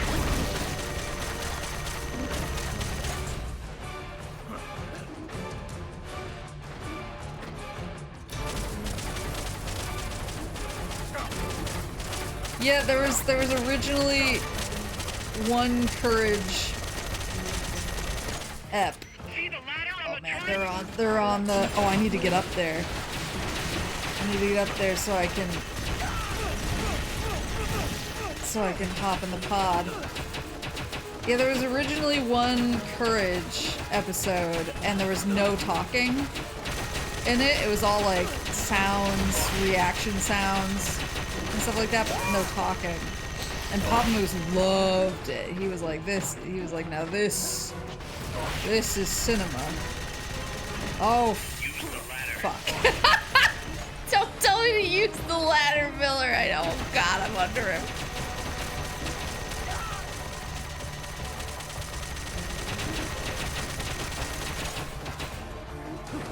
Cinema. Yeah, Pop Moose liked that episode, but yeah, then when he started talking, and when talking was a more like common part of the show, Pop Moose was like, it's not like that's not the stuff. He was like, it was artful because there wasn't any talking. Why can't I?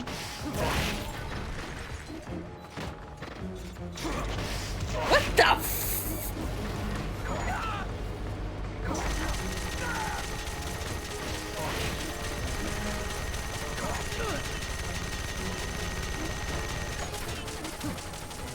Yeah, he really liked the no talking episode because he was like, it's making use of so much stuff, and he was like, the talking episodes are for the intellectual lower class, basically.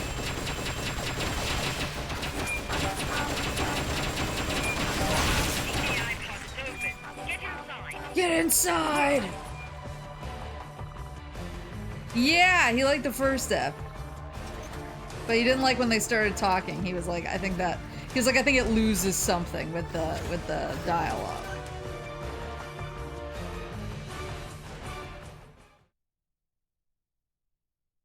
I know, yeah, we were big like Powerpuff Girls, Dexter's Lab family. That was appointment television.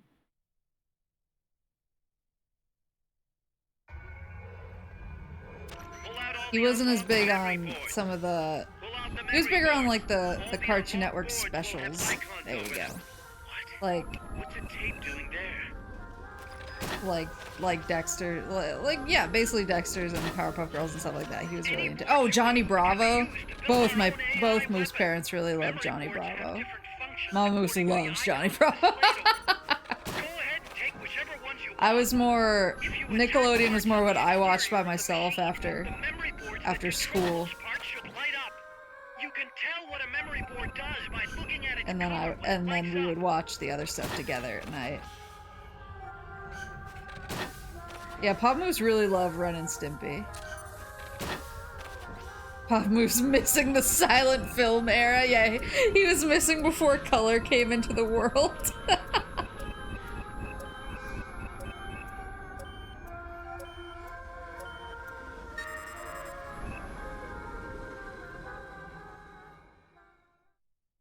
Yosh. You guys are so powerful. It's so strong.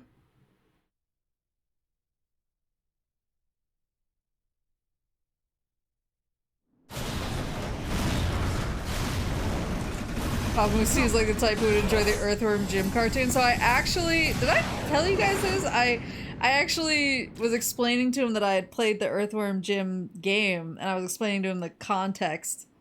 Earthworm Jim 2. I was explaining to him the context behind me playing it. And then I actually showed him the clip. I showed him the clip where he is represented, it's us in Blockbuster, and he's like, we are not leaving without this game. And he had a sensible chuckle about it. He was like, yeah. He was like, or he did his thing. He goes like, when he's very impressed and amused. He goes, so he gave me a.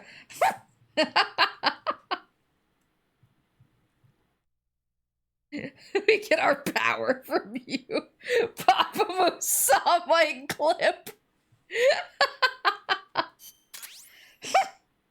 Got Paz's Diary Part 3. More Zeke parts.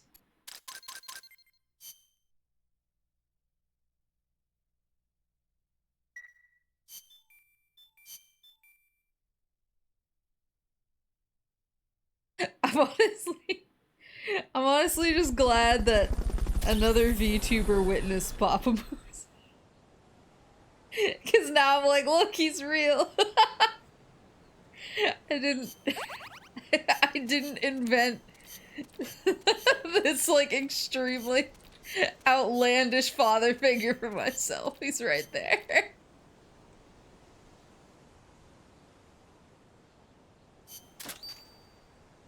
Zeke. Papa Moose, he real. Oh yeah, that was... You can sit there, Rattlesnake. You can sweat it out a little bit.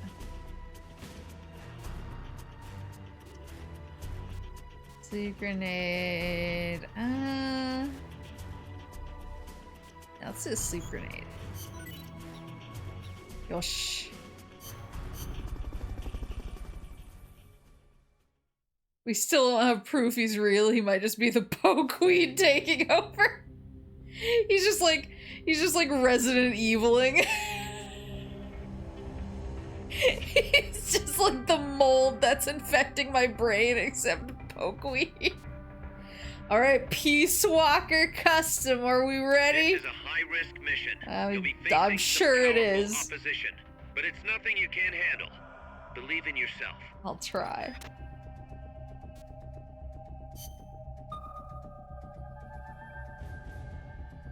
Papa Moose is the pokeweed taking her over.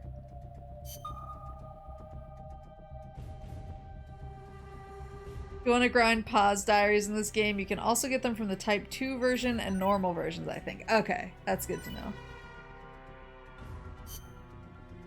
That's good to know. Combat. I'm Woo! We have a full squad! Let's go!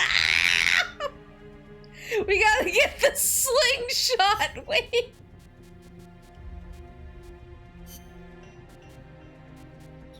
use the slingshot.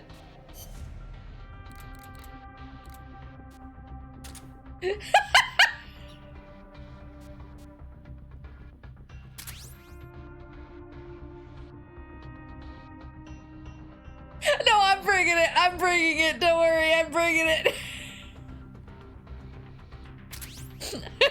You don't have to bring it. Bring real weapons.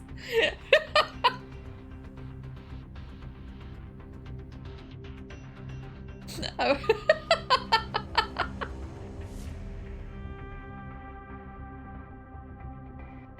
Slingshot for moral support.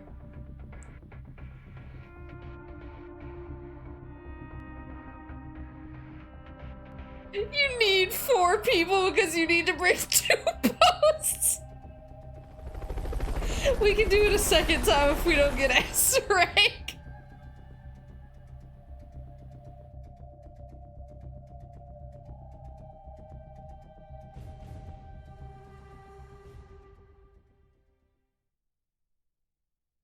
Oh my god. I have both posts. Someone else can use your sling band. And we can launch you.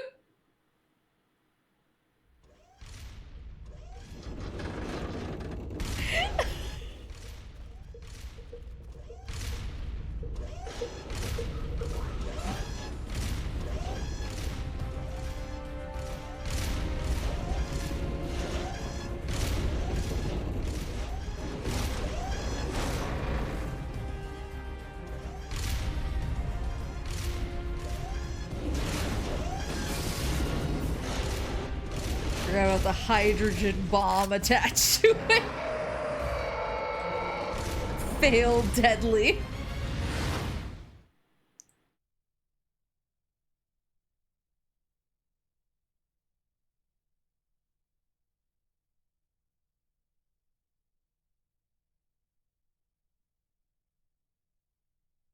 Peace Walker's gonna destroy us, so we're trying to human slingshot ourselves.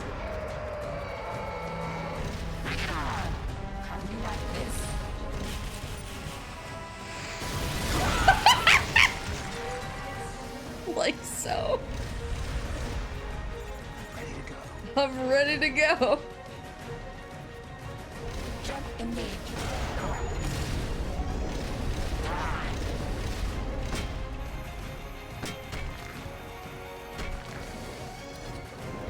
Oh, don't use the band? Okay.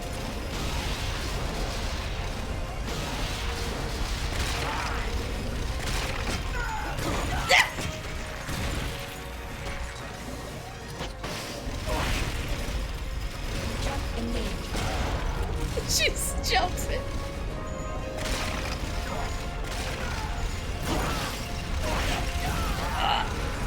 You have to go help him. There's still time. Oh Sorry, no! Oh!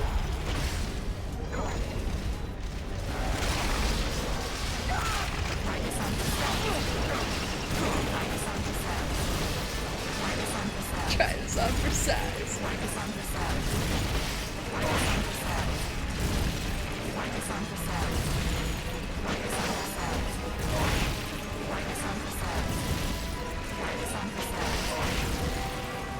How's the assembly going, gentlemen? Look at the posts! Jump engage.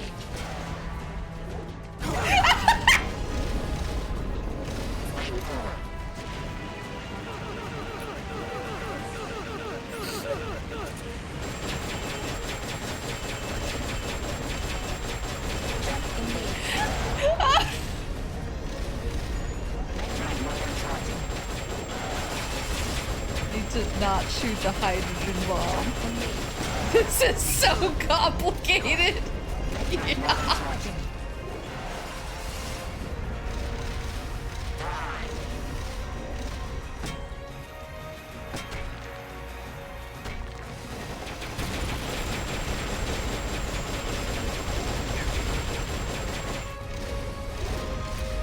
Oh.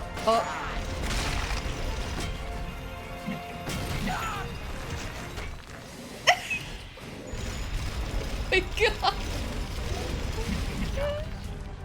Jump engage.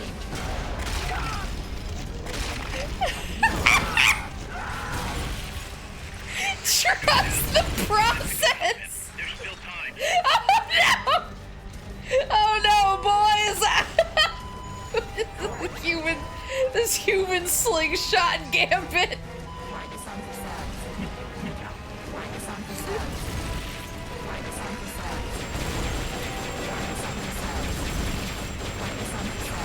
We can be normal boys and just fight it like normal.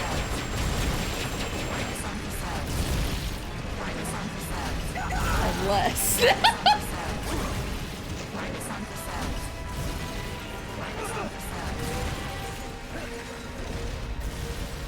The boss better die instantly once you've landed. I don't know if she will.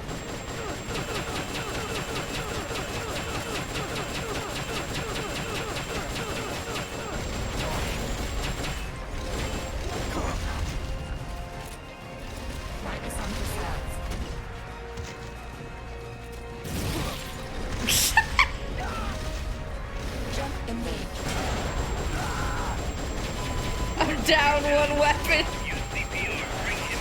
Uh-oh, who died? Gotcha.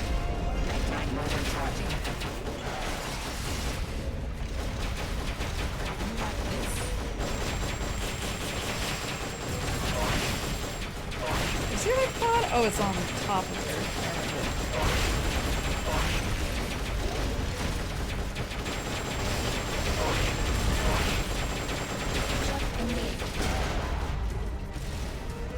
S-rank for sure.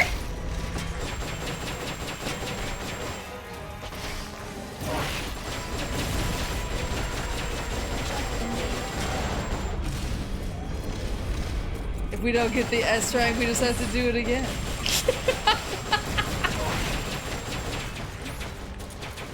This time one shot it with a human slingshot. Oh, I'm out of law ammo. Frick.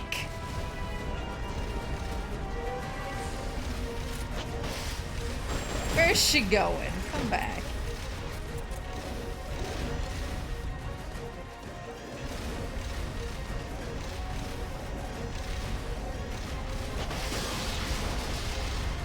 I'm working with one gun in this fight.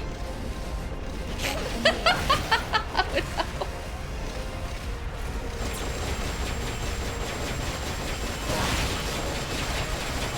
I may have gone too far with my human slingshot dream.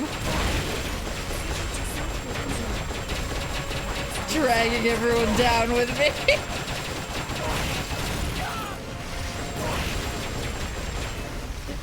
I just wanted to taste the sky.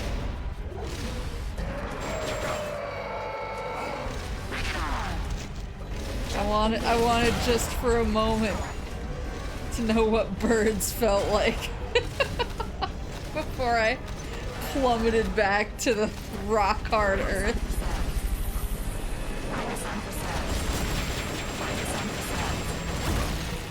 Jesus. We will use it. Try this on for size. Go piss, girl.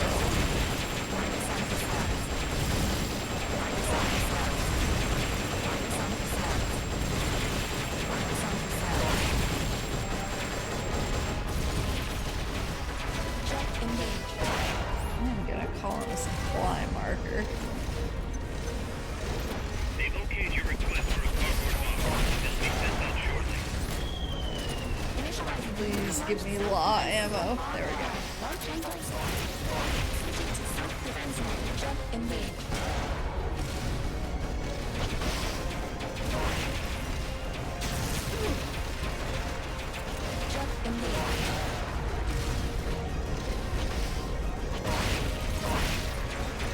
Oh.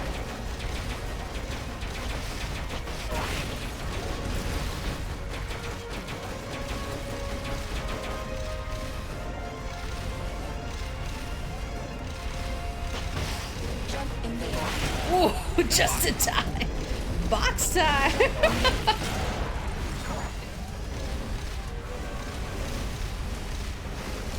Can you actually blow up the hydrogen bomb?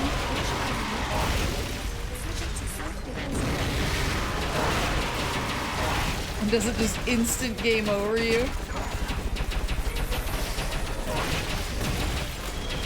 It's worth a try. I mean, I don't want to. I didn't know if it was something you could actually do. Oh, damn it.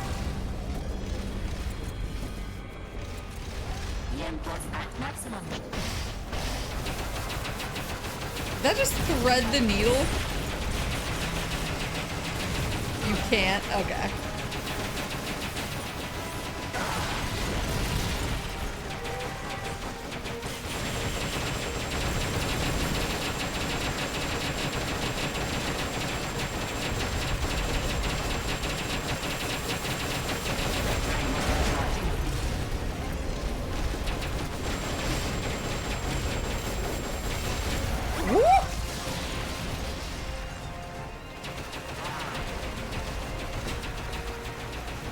Supply marker. They've okayed the request for support. They're sending out a cardboard box as we speak.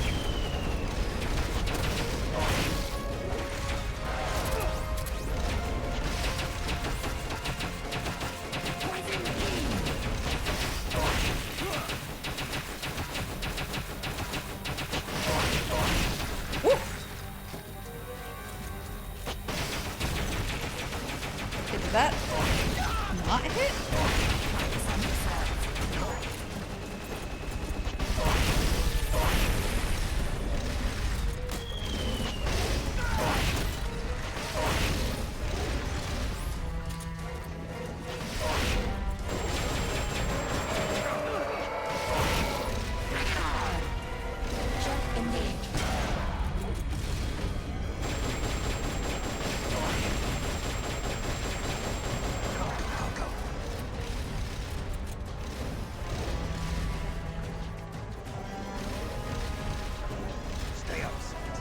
Stay outside.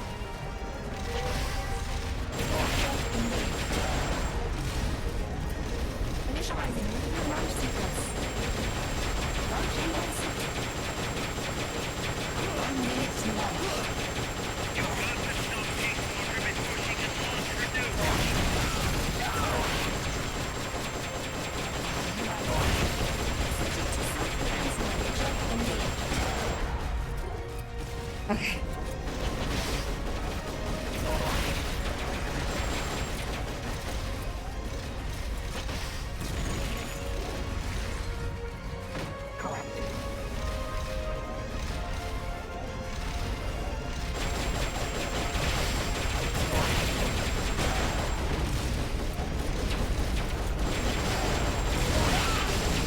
There she is. There she blows.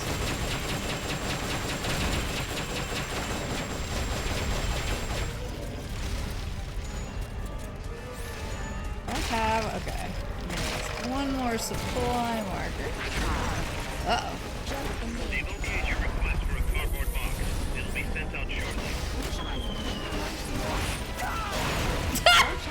I'm sorry!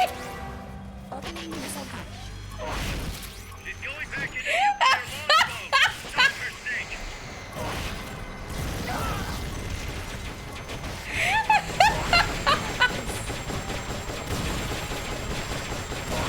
GG!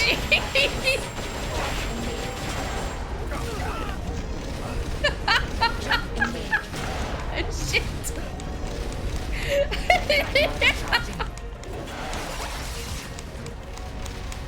Stay! Stay!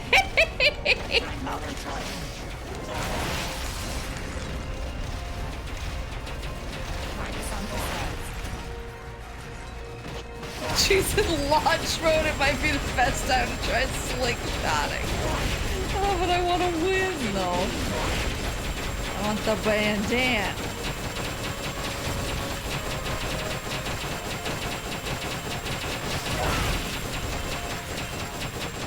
If I really get all up in her, it does a lot of damage.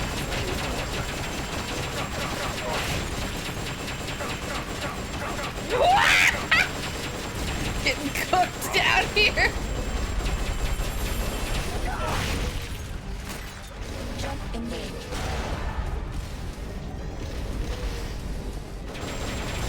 Reinforce that maximum. Jump engaged. There we go. Need the pod.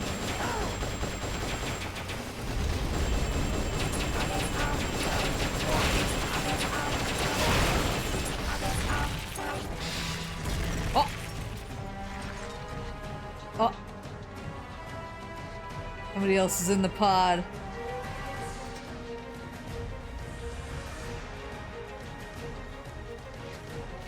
Make sure to slap some cuties for me.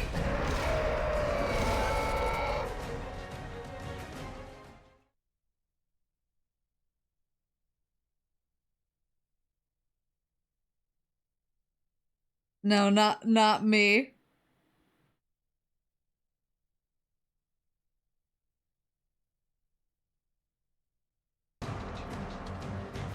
Maybe you can buy some time by attacking the AI pod.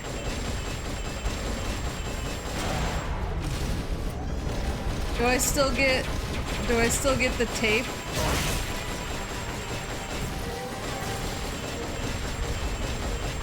Do I still get the tape if he hits the QTE?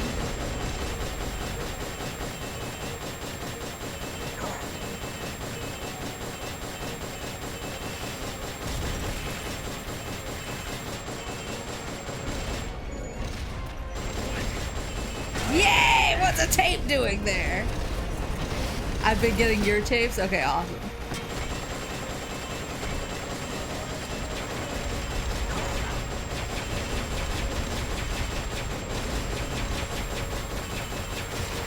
The tape is all I care about.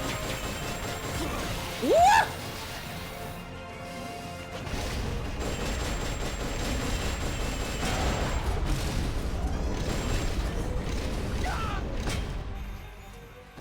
I like the last little drill that came out.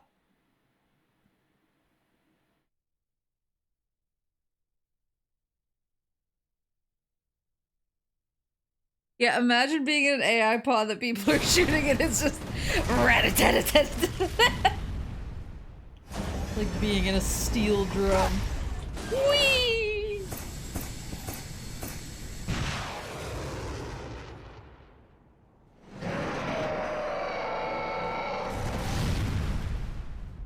Peace.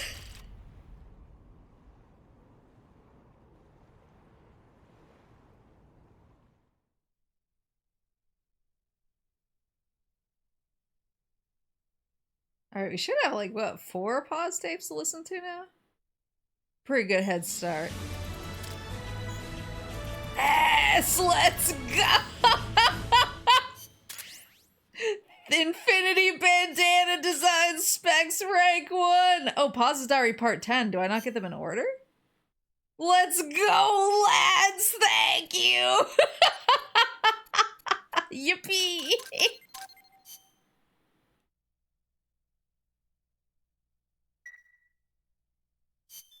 Sadly, the S does not stand for slingshot.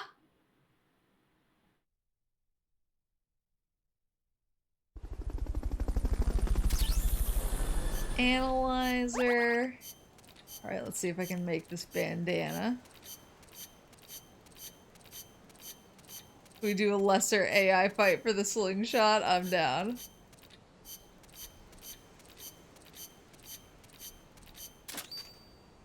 Got a new Zeke part, a new plant has been built due to staff efforts.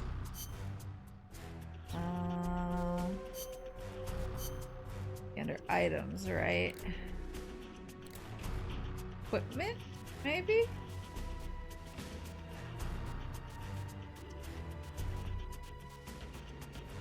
Bandana. So I need combat level 88 and R&D level 88. Okay. Heard, chef. I'm on it. What is this? The stealth mat. Meta materials technology skill. metamaterials technology skill.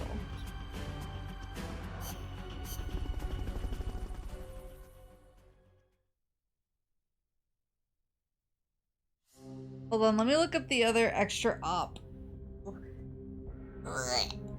that I wanted to do. Well, first let me see if what this unlocked. Wait a minute, date with Kaz! Okay, we gotta do that. I think... I want to say it was like 70 or 92? No. 73?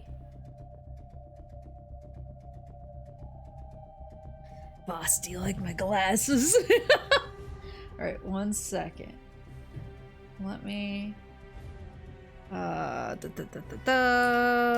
Peace Walker. Because I know it's extra op. 50 is the one that I've been trying to get. Look, extra op 50.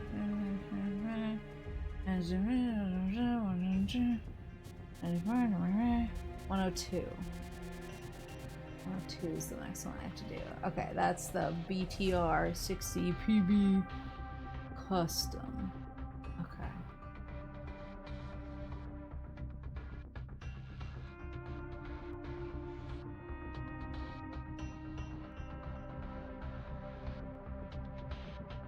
I only started playing it again because of VTubers. Let's see. Can we try this one? I think we should have ample time to set up the slingshot, because I think this is one of the ones where they're like escorting the tank, so we can stand kind of far back.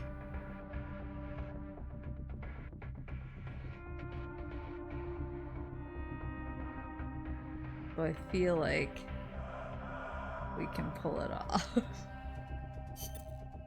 Commencing mission. You're in for some heavy combat with this one. Try and make it back in one piece.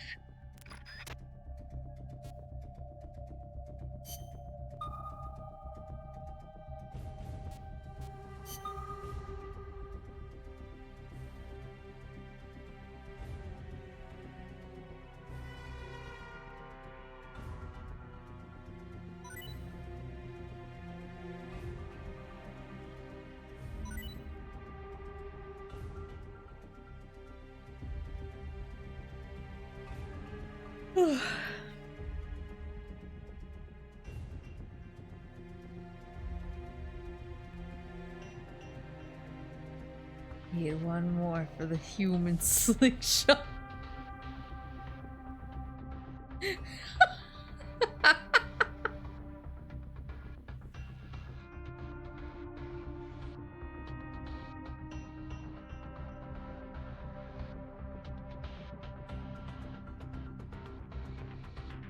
Oh no. Oh no, what if he's gone to bed?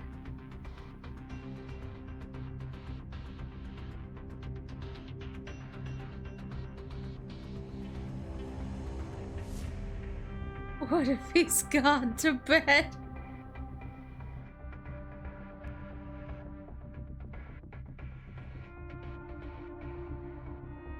If he's gone to bed, we can use normal weapons. 大丈夫。大丈夫。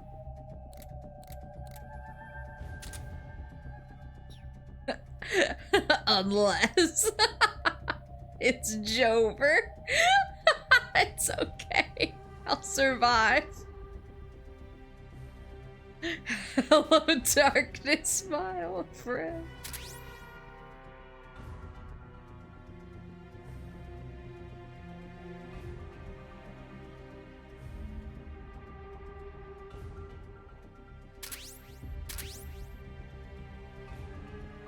Alright, after this one I will go on a date with Kaz and listen to some of the new pause tapes. And the tapes do really take up more time than you think. I'd like to listen to them all on stream, but I'm also like, I want to start Ground Zeroes. I know the pause tapes are in Ground Zero, so maybe I can just listen to these ones and then we can pick up where we left off.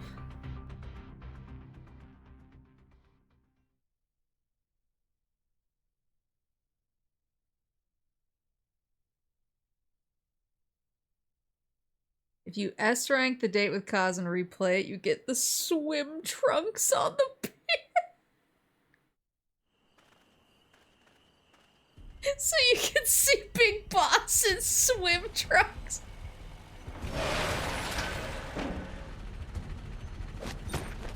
This looks so intense. Oh, I just realized I came like fully lethally equipped. That's okay.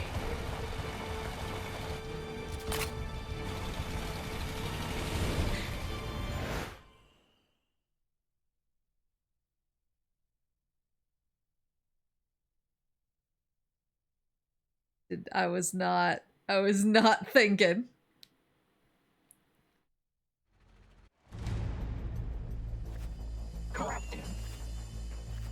This one's probably like really hard to capture though. Neutralize the troops first. What the? They haven't seen you yet. Perfect. Now's your chance. Is it? There it is.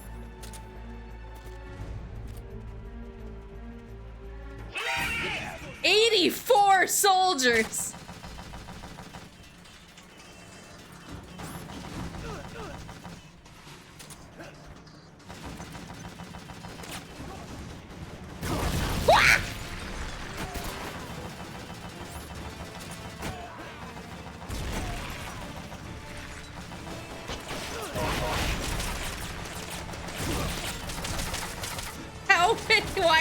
How are there 84 soldiers crammed inside of that thing? Hold on, I want to get the fuel tanks. I can. Oh god, he's so fast.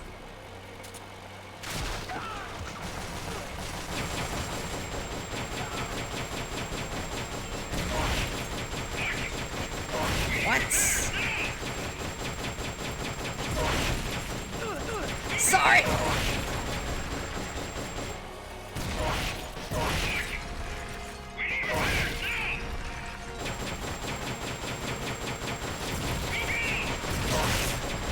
Go get him!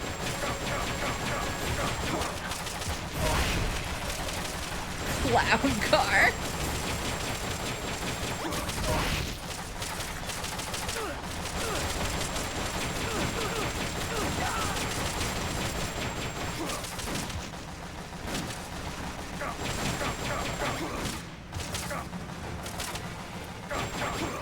Good grief!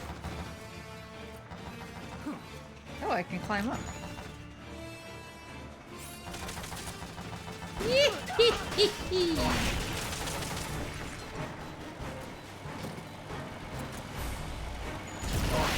Trying to run me over now, fools. Damn it! Looks like they've got a backup fuel tank.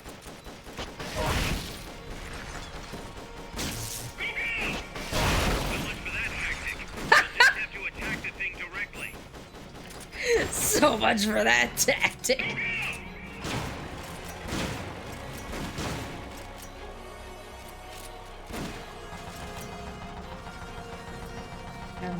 Come on, where are you? Boop.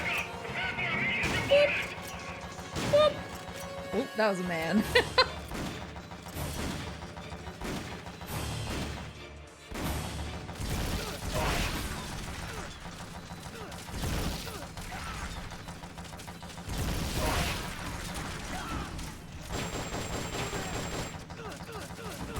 The lads.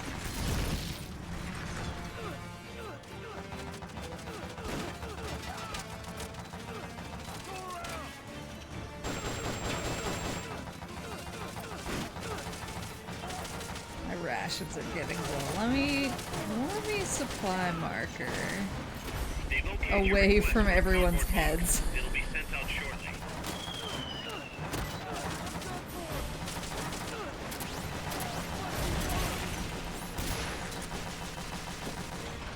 Go around!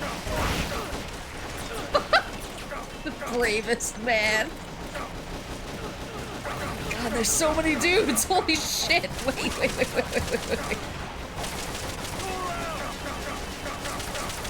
Oh shit.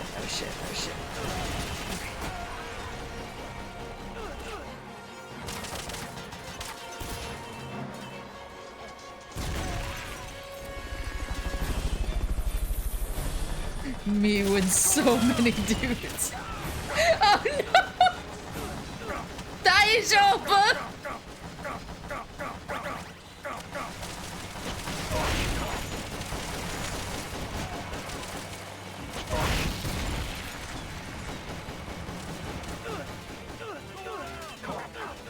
丈夫? Daijoubu. Thanks.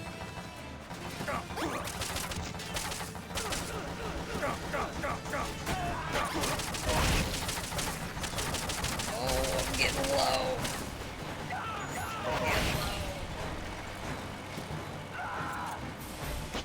You have to go help him. There's still time.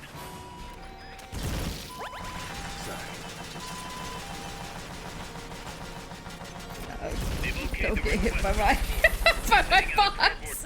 As we speak. There you go.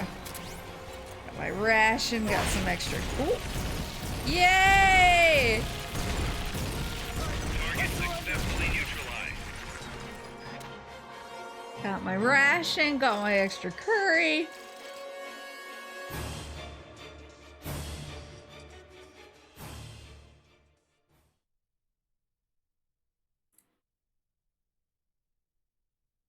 Alright, let's see what this unlocks.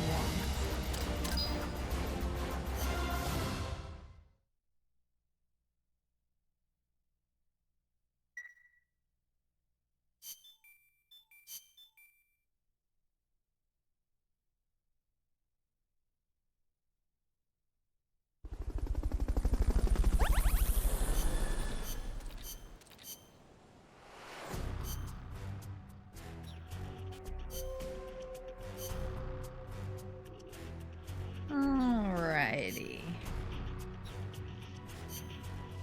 Oh, I have 306 good maple points. Hold on.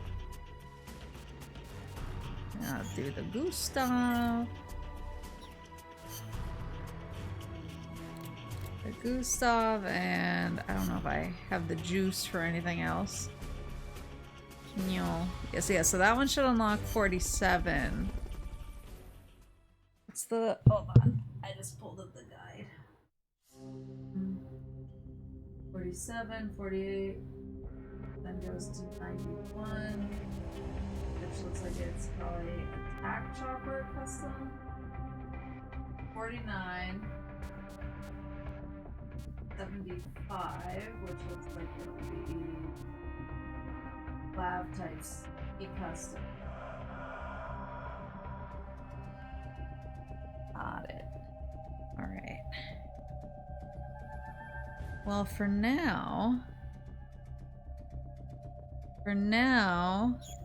oops, let me listen to some of those tapes. Snake. Oh, I want to do the cause date. Let You me have to find him. listen. I'll listen to the Chico ones. Oh, I'll listen to the Chico ones. We'll do the cause date, and then we'll listen to the pause tapes.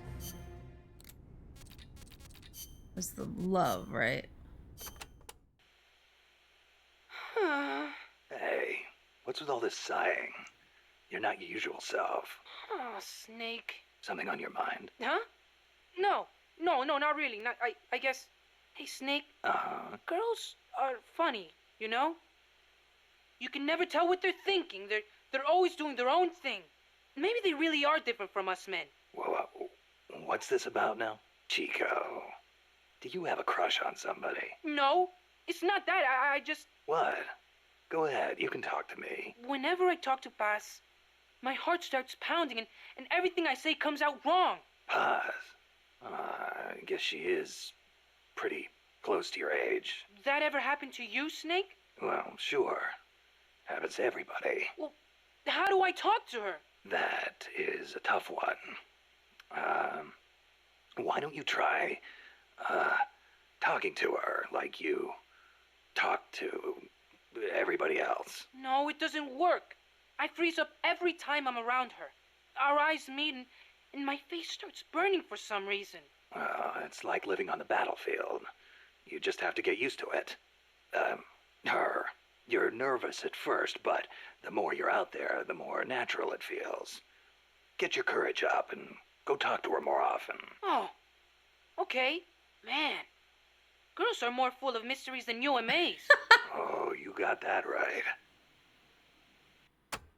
Suffer your awkwardness for the rest of eternity. Chico, I heard you saw Paz trying to sabotage Zeke before she activated.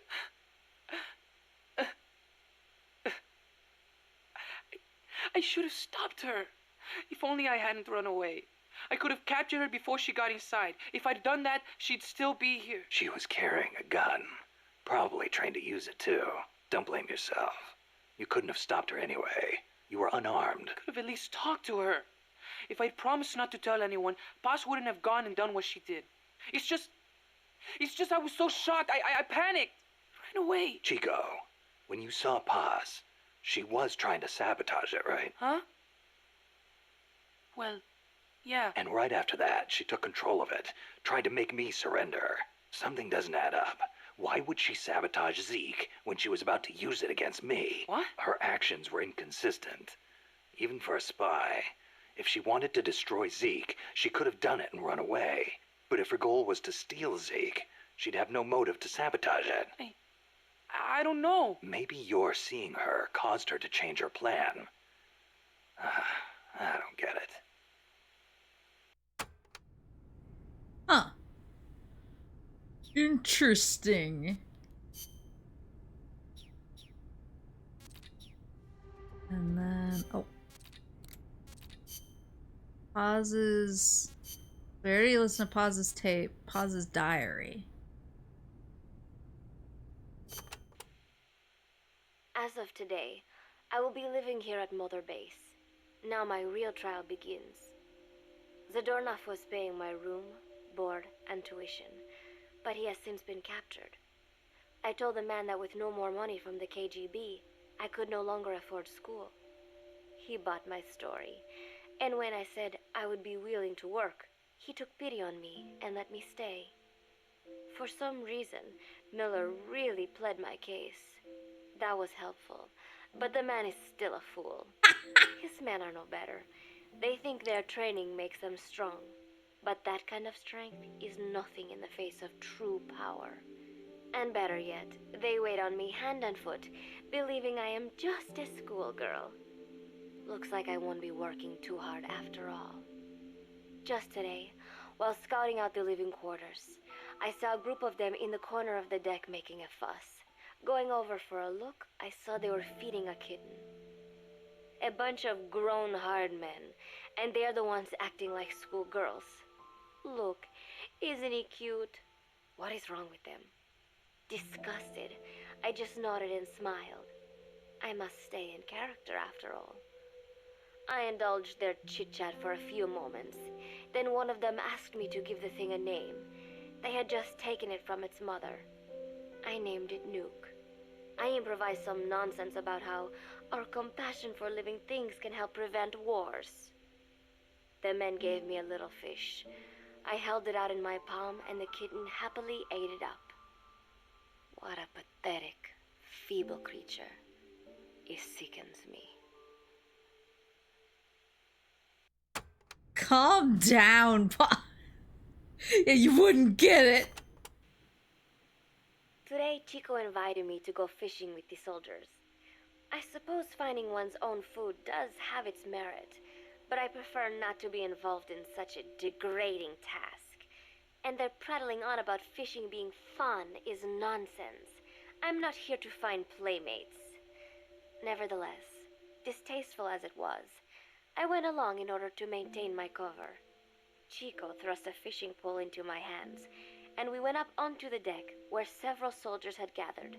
They welcomed us warmly. With so few women aboard Mother Base, I'm treated like a princess. No one suspects I am neither a teenager nor a student. It was nice and sunny, with a gentle breeze and waves. As I cast my line and waited for a bite, the soldiers began to ask me all sorts of questions. As always, I answered according to our predefined scenario, feigning a smile. As I sat there feeding them lies, the fish began to bite, and the soldiers began to focus on their prey. Chico had his bait stolen by a fish, and got so angry that he stood up and nearly fell into the sea. Everybody laughed. It almost made me want to join in too. At some point, I got a bite myself.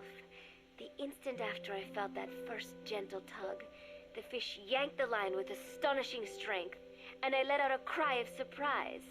I thought he was going to be huge. It was my first time fishing, and I was a bit flustered, so the soldier beside me helped by supporting the pole from behind. "Reel it in," they shouted. I nodded, turning the handle as fast as I could. I wondered what kind of fish lived below the surface, and thought back to the deep sea dives I had to do as part of training. Those were difficult days, but I remember finding the multicolored fish gliding through the water incredibly soothing. After a hard fight, I pulled it up. To my surprise, it wasn't even half a vara, rather anticlimactic. But I wasn't doing it for fun, so I wasn't the least bit disappointed. I'm Luke so was sure. hovering nearby with an expectant look on his face, so I gave the fish to him. All in all, a thoroughly wasted day.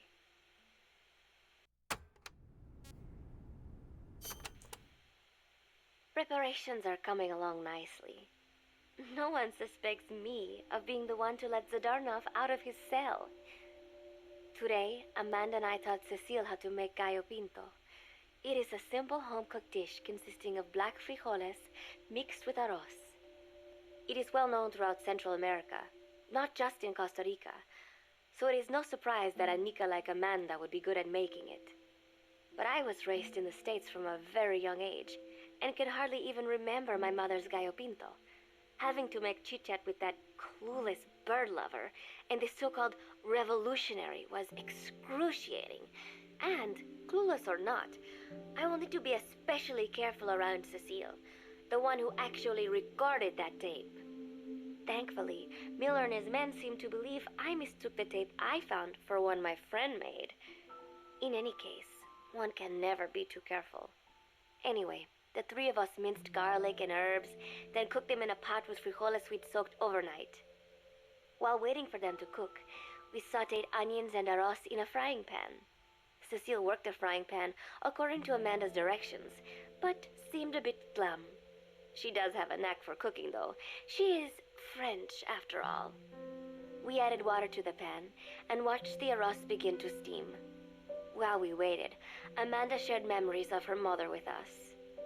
They had been separated because of Simosa, but the taste of her mother's cooking was still fresh in her mind. When the frijoles were ready, we drained the water, stir-frying them with the rest of the vegetables. Quite a complicated process for home cooking.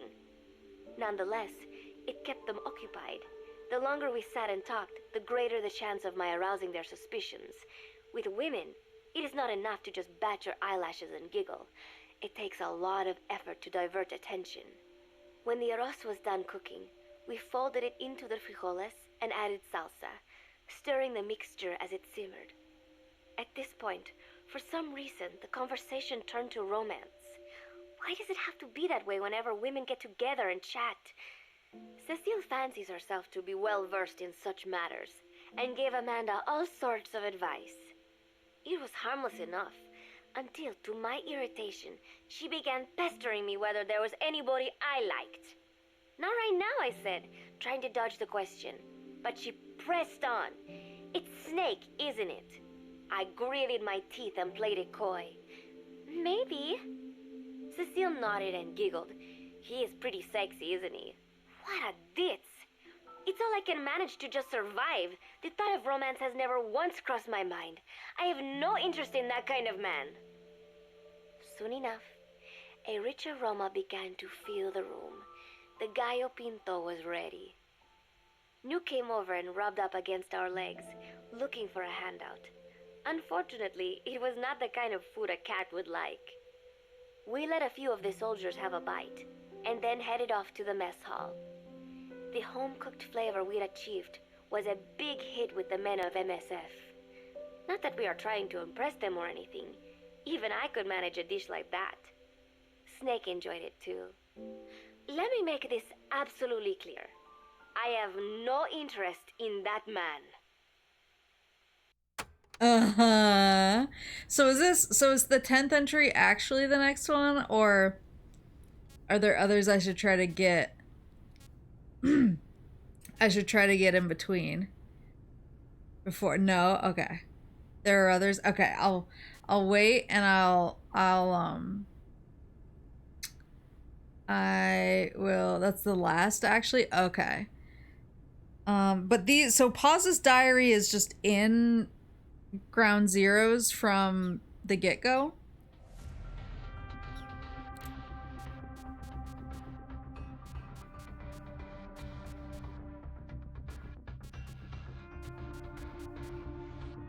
Yeah, okay.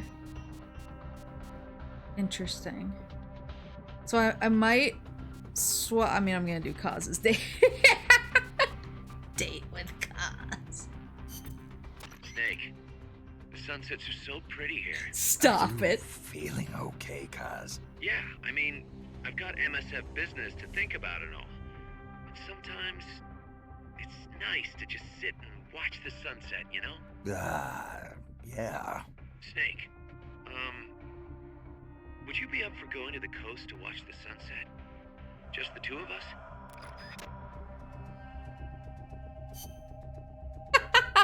I can't bring the analyzer. So should be listening before playing the story mission Ground Zeroes.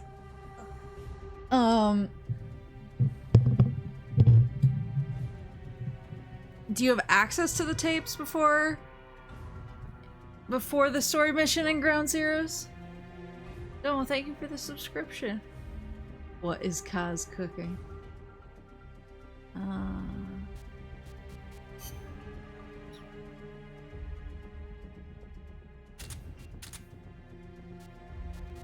No weapons allowed. What would Kaz like?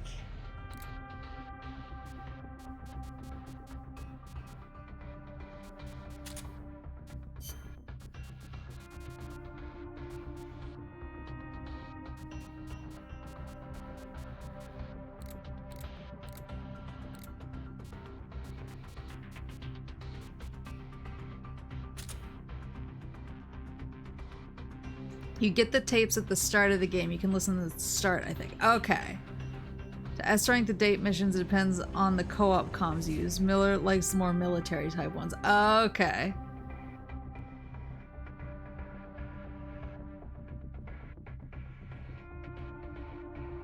Okay, so yeah, maybe what I'll do is I'll play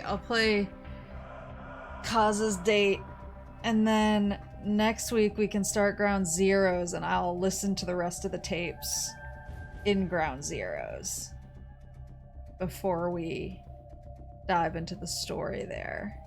Because I do definitely want to experience them in the right order. Okay, this is my pause date layout. Line up the shot.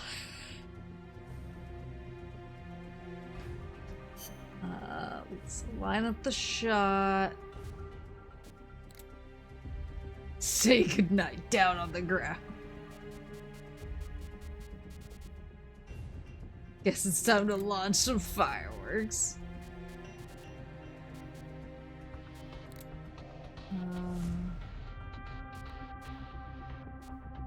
We're pulling out. I need backup. Got you covered. Watch yourself. It's a trap. Box time. Get inside. You're pretty good.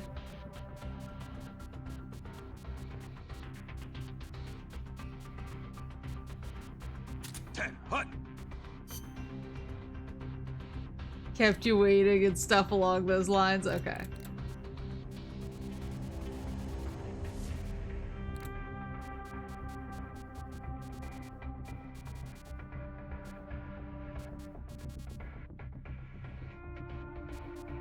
Get your act together. Here I am. Here I am. I'll give him something to shoot at. I'll give him something to shoot at. I'll give him something to shoot at.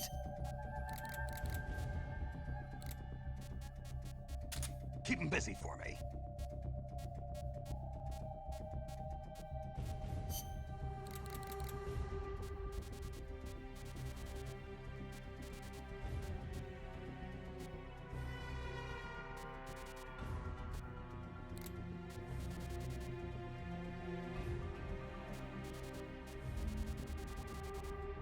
Stick with CQC. Guns at ready.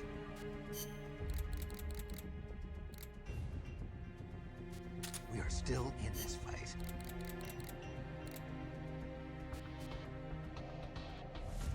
I'm ready to go.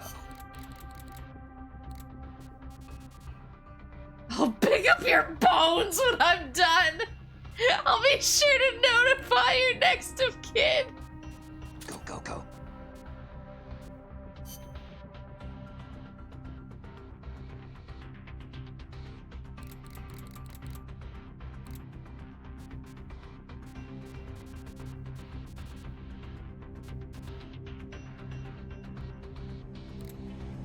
Meow.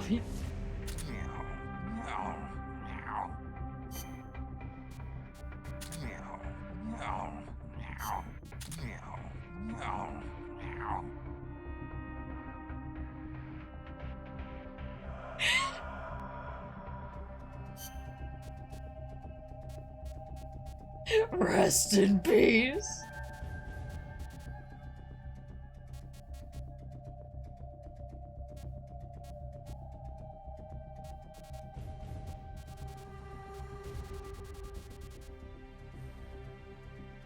Does this make Snake Cass's little meow meow?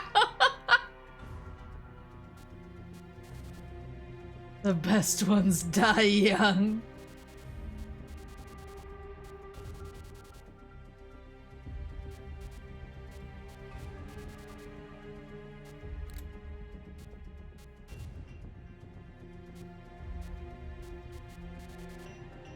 Kept you waiting, huh?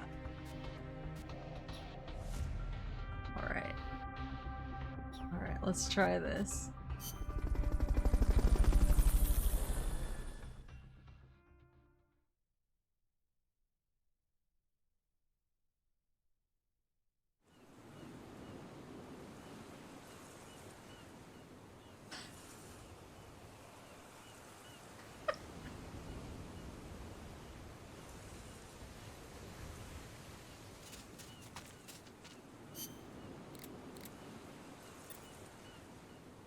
Line up the shot. You sure know how to kill a guy. 10, hut. I'm always watching you. I'll give him something to shoot at.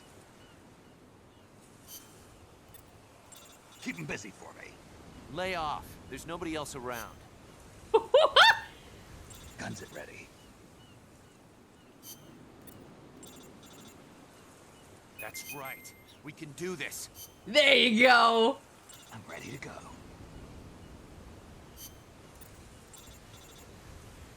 Naturally. Naturally. Go, go, go. Kept you waiting, huh? Can't wait any longer. Get inside. Box time. Yeah. He's into the box! You're pretty good.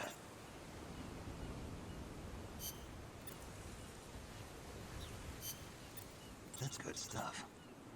This is fantastic. I knew you had it in you. Good to have you.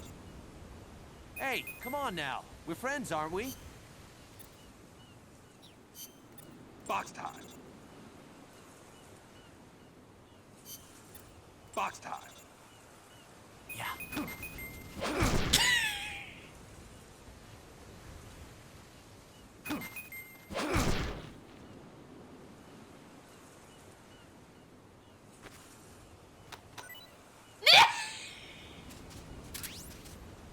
Pick tree into sunspace.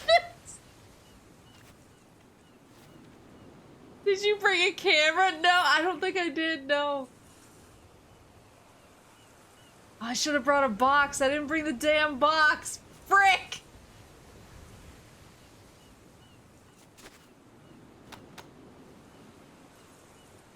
Wake up, Chief. Okay, wait, hold on. I can do it again. I didn't bring a box. Yeah, I'm a fool. I'm a fool!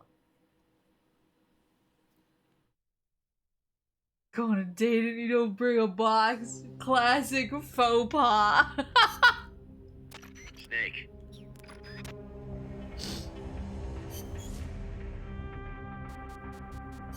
I brought cologne though. Does he want, don't you think he wants some cologne? There we go. Change your outfit to what? You don't like my battle suit?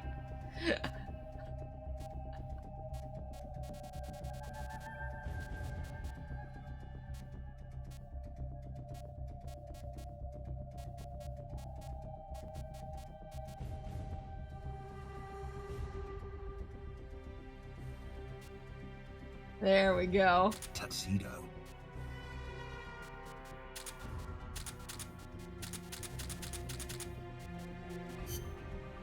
Gotta bring my cologne. Love box. Alright, I think we're okay. Let me I feel the power within me. It seemed to like the stuff that I was like amping him up.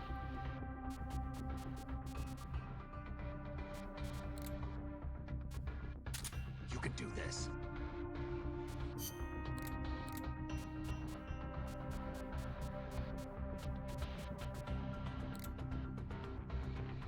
You dish it out. I can take it. Let's see. Got you covered. Watch yourself. It's a trap.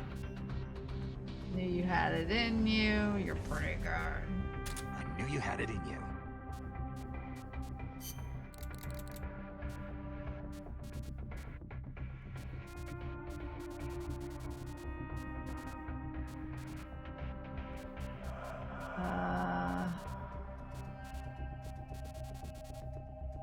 Get your act together.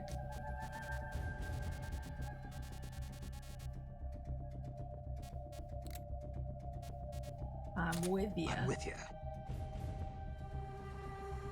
Camera? Okay.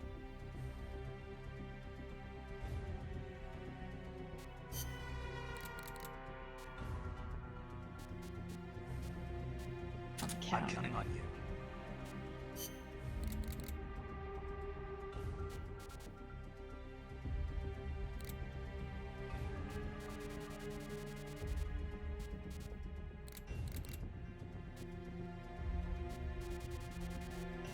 Loyal to the end, people. There we go. And then bring a camera. Okay.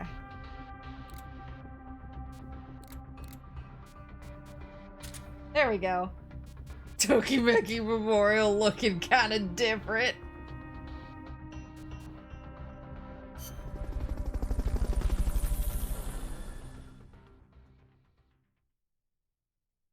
All right, cuz round two.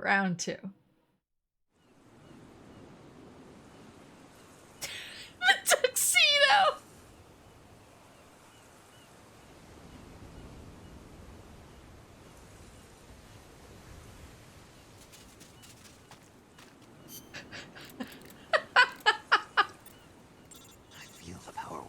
Me too, Snake. Me too, Snake. You can do this.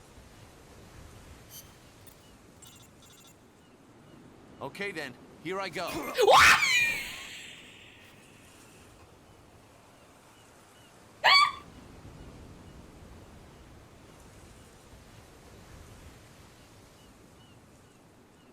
He's fucking dead.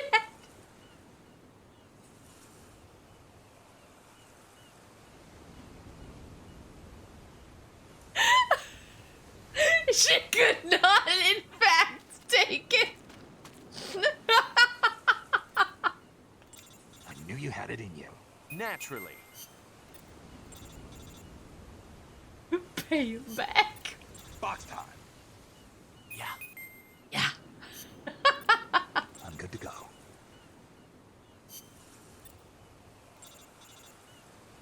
Hey, come on now. We're friends, aren't we?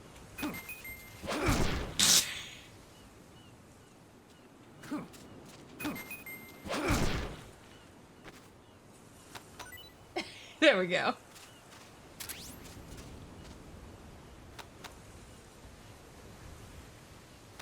Wake up, Chief. You got a date to finish. You're pretty good. You're pretty good.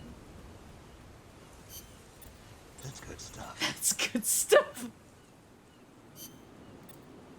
Loyal to the end, people. You're kidding, right? I'm with you. He's clapping. I'm counting on you.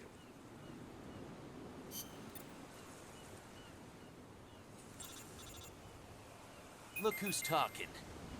I feel the power within me. You can do this. You dish it out. I can take it. Gonna do it. Okay then, here I go. I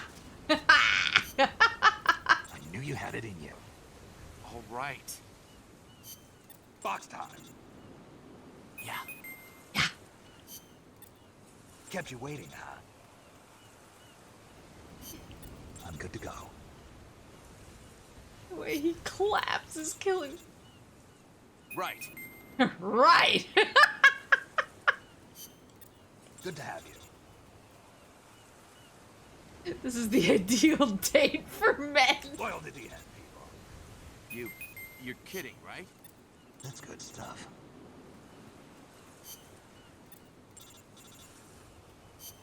I knew you had it in you. I feel the power within me. Me too, Snake. Me too, Snake. Oh yeah, camera. Photo shoot. Make sure you get a good shot of my muscles.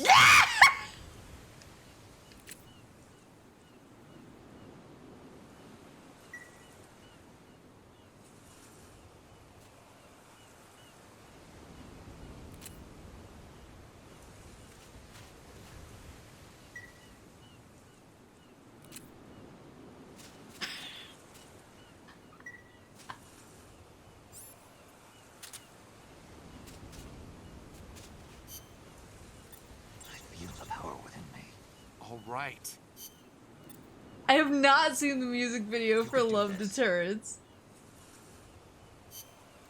That's good stuff. This is fantastic. Good to have you. Cut it out. You're making me blush. I knew you had it in you.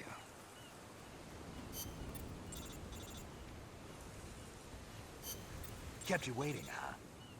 Can't wait any longer.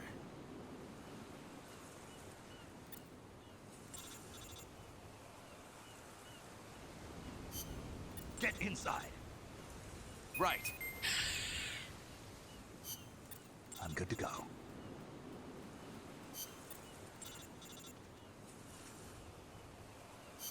I'm counting on you. Not a problem. I'm with you. I'm ready to go.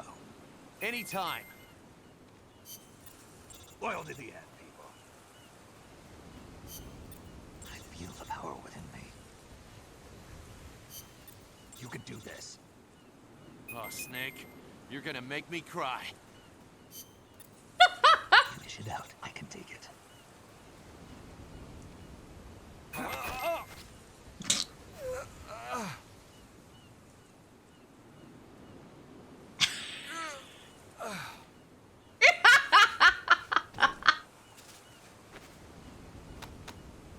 Interrogate him. Kiss a homie moment. Whoa! Whoa! Okay, you win. Whoa.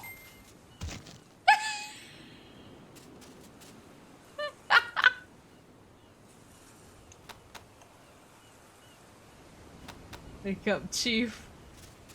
He's dead.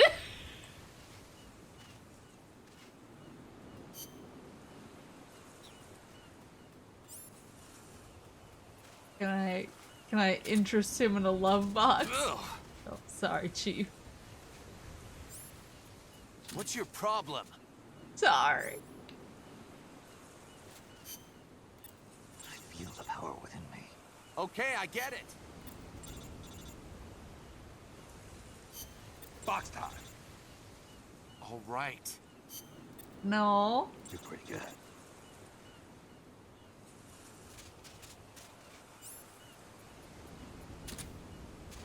Don't you want to join in on this? Ooh, got room for two. Let's go!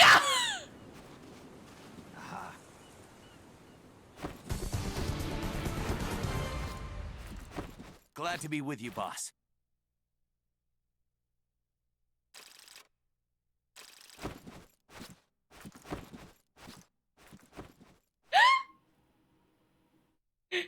Say Gex!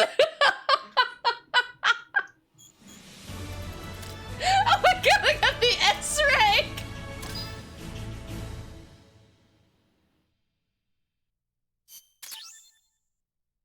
New uniform developed, Miller.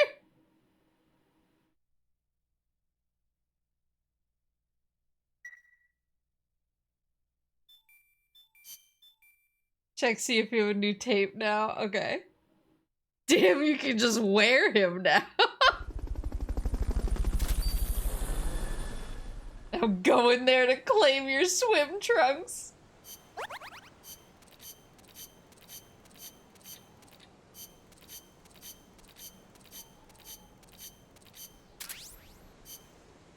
Alright, let's get stuff developing first.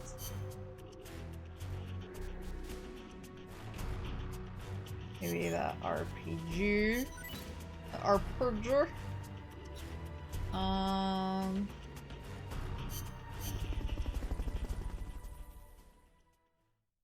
The amount of times I've worn the Miller outfit, but Maple never noticed.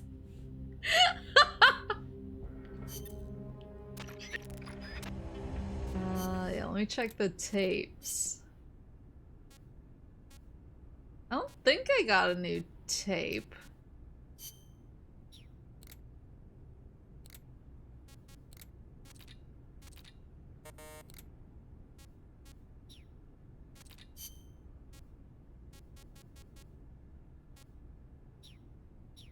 I don't think so, but let me go get my swim trunks.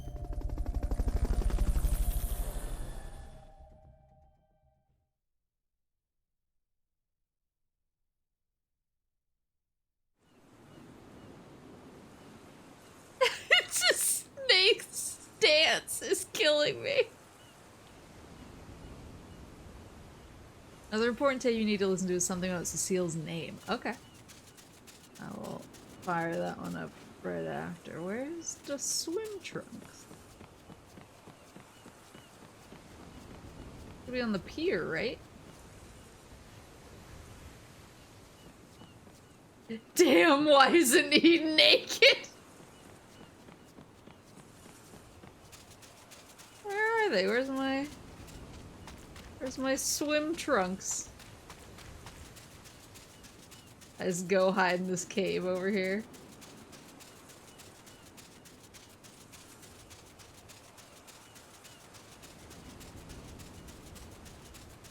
Something ain't right, Chief.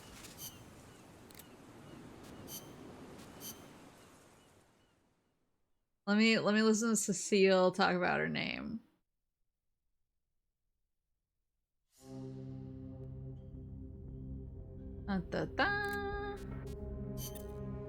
Snake, Zadorov's escaped again. You'll never believe it. Cecile.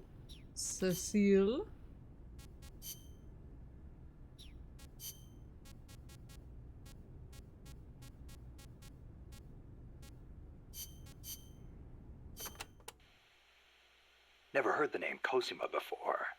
Then again, I don't know many people from France. Is it a common name? No, not that common. But Wagner's second wife was named Cosima Francesca Gaetana Wagner. Huh. You know, Kojima is a common last name in Japan. Kaz? It's just funny how, I'm part Japanese and Cecile's middle name is so close to Kojima. It feels like destiny unfolding. Oh my god. You think so? Oui, oui. That's a beautiful Oui, name oui. you have. Cecile Cosima Caminades. Wait a second. Cecile Cosima Caminades. Cosima Caminades. Hey, that's close to Close to what? your name. It sounds almost like the sentence Kojima Caminandes in Japanese. And what does it mean, s'il vous plaît? Well, kami is the word for God in Japanese. Nandesu, well, it's hard to explain, but placed after God, it would turn the sentence into is God. Okay, so? Kojima is God. Cecile's name is a message. I don't believe it. Kojima is God.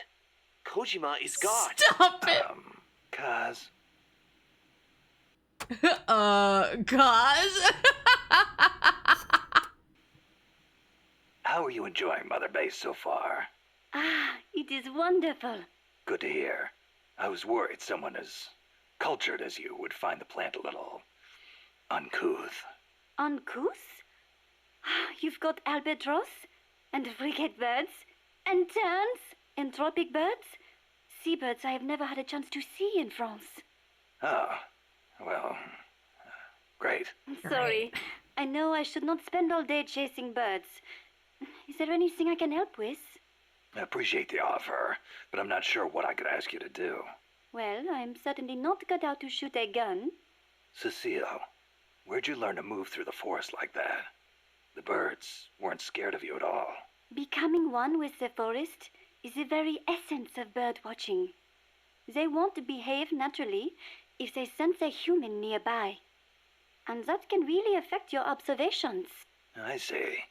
Kind of like scouting then. I am also good at spotting birds from a distance, tracking them based on the tiniest of clues, and being aware of my surroundings.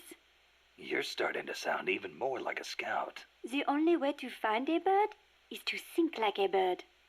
Now, think you can find a place for me? Yeah.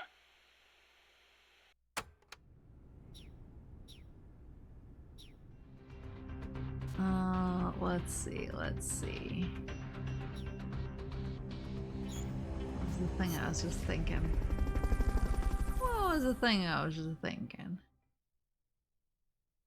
I wanted to do the...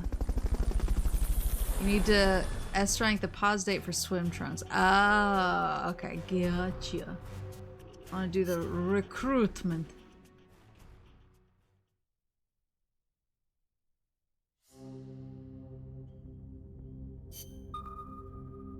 Since I need to up my combat level so much to get the... Huh. Looks like our the reputation is bandana. spreading. We've got battle-hardened veterans from all kinds of places trying to join our army. But they insist on testing your skills to see if you're the real deal before they'll join. Let's put these arrogant upstarts in their place. Take them down using hand-to-hand strikes or CQC. If you can knock them all out within the time limit, they'll join us, becoming powerful allies. Don't disappoint him, boss. Show him what you got.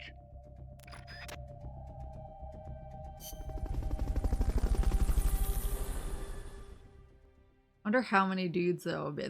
I've come in here to do this a couple times, and sometimes I have like just a sea of dudes, and other times I just have, yeah, let's go. Reporting for duty. Come at me.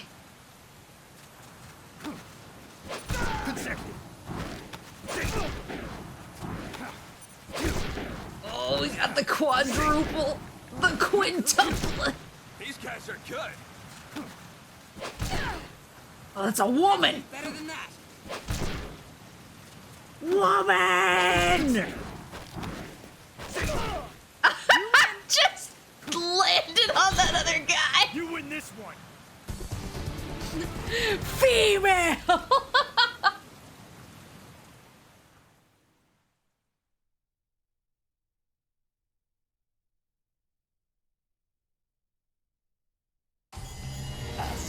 Yes! I passed 10,000 heroism.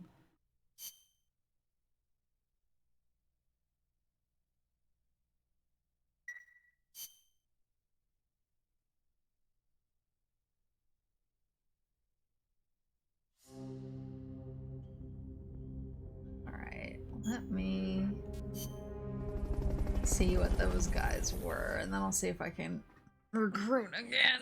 Ugh.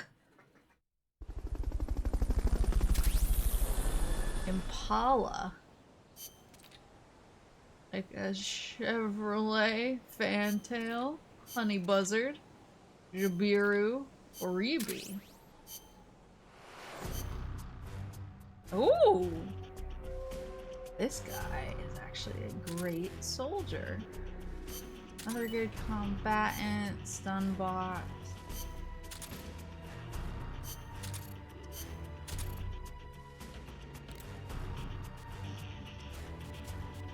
Time to move some people. Just throw Amanda in the sick bay again.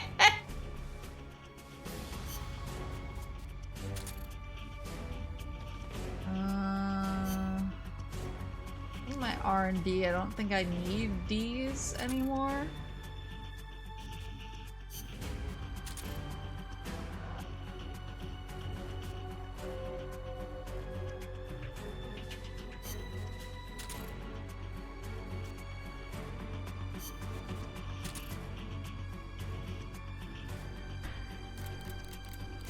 And then medical. There.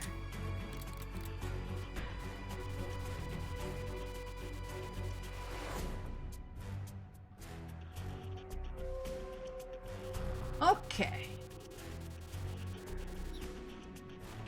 I think I got up to level 52. I only need to get to, what, 88? It's not so bad. Not so bad. It isn't so bad she lied lyingly.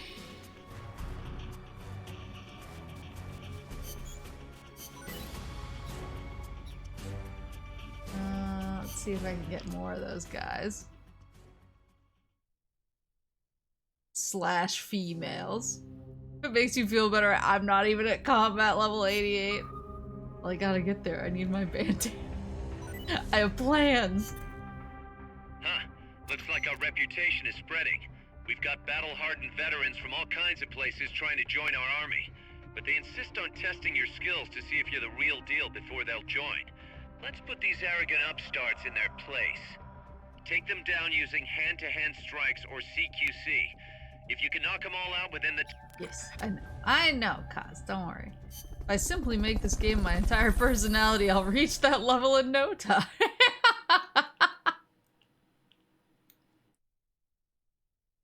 Hi, Jova. Hi, Jova.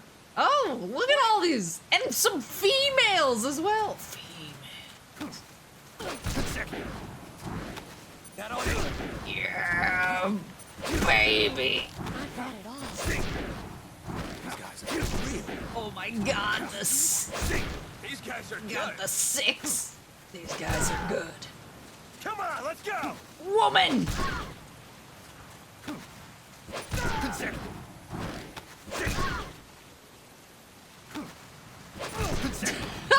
Okay, you win this one. Absolutely wrecked! Troy Baker Josie had the non-dudes with the yitties.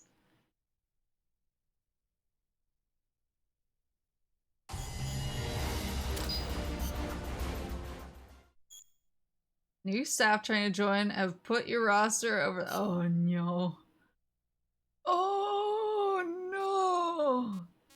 No, no, no. Well, I just gotta look for who has the, oops.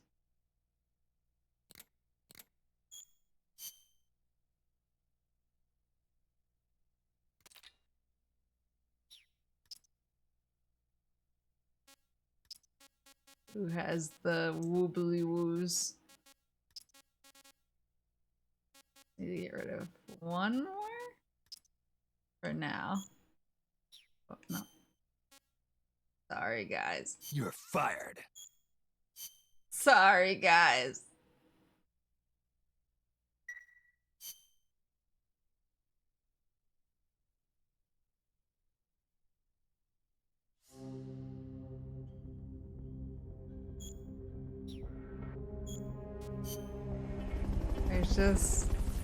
There's just too many dudes on Mother Base. I have like 16 dudes between A and B rank in combat. Will it let me trade for like...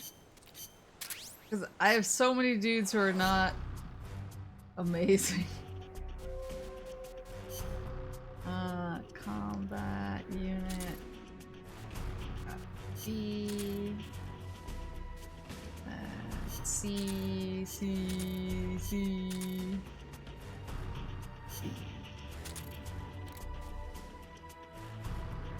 I hope so, lol.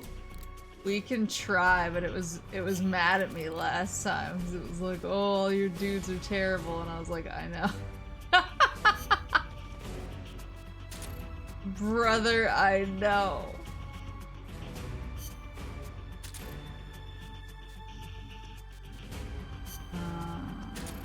I get the low good Maple points boys out first.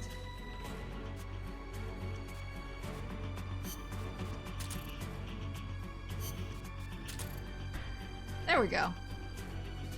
Are some B rank mess hall guys or something, I guess?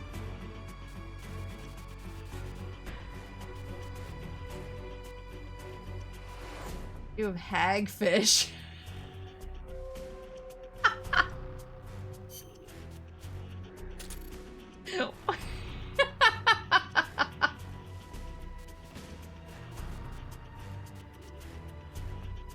Horse hagfish in the flesh.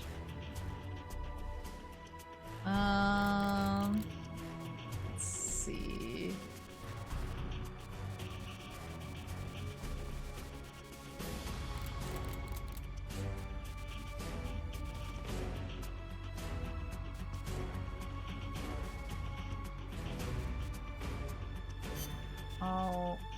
I'll throw hagfish and panda in there.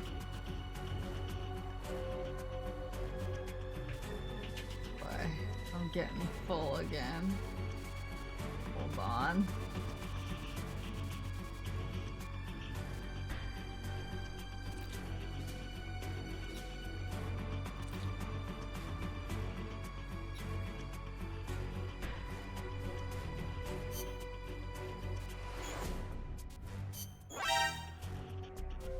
You're fired.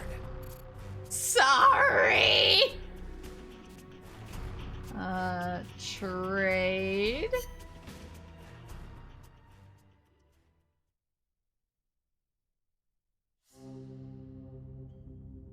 Create host. Create.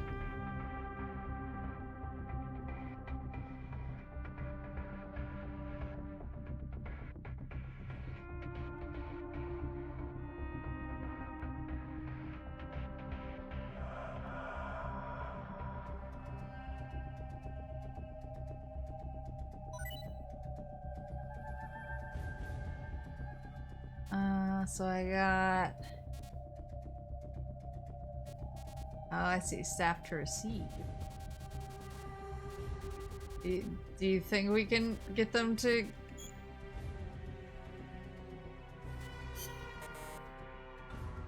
Their difference in ability is too great. At least I said high... Okay, so they have to be the same rank. So I guess I'll take a B... A B combat boy.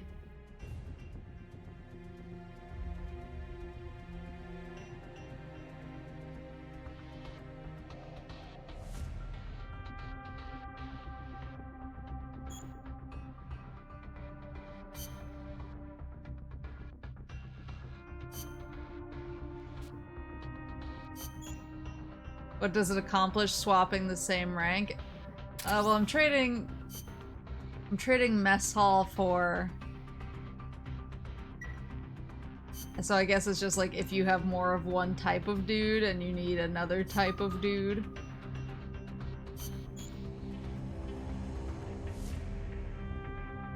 I guess it's just a way to... It's probably a way to stop people from creating like rings online and getting other people super leveled up really early on by trading a bunch of garbage dudes for really high rank dudes. But what if I want to cheat?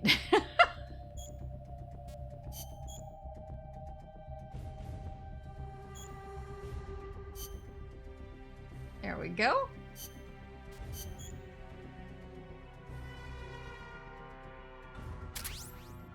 Yo, cheating?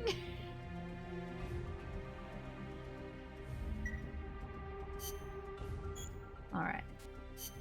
Let me get those dudes set up.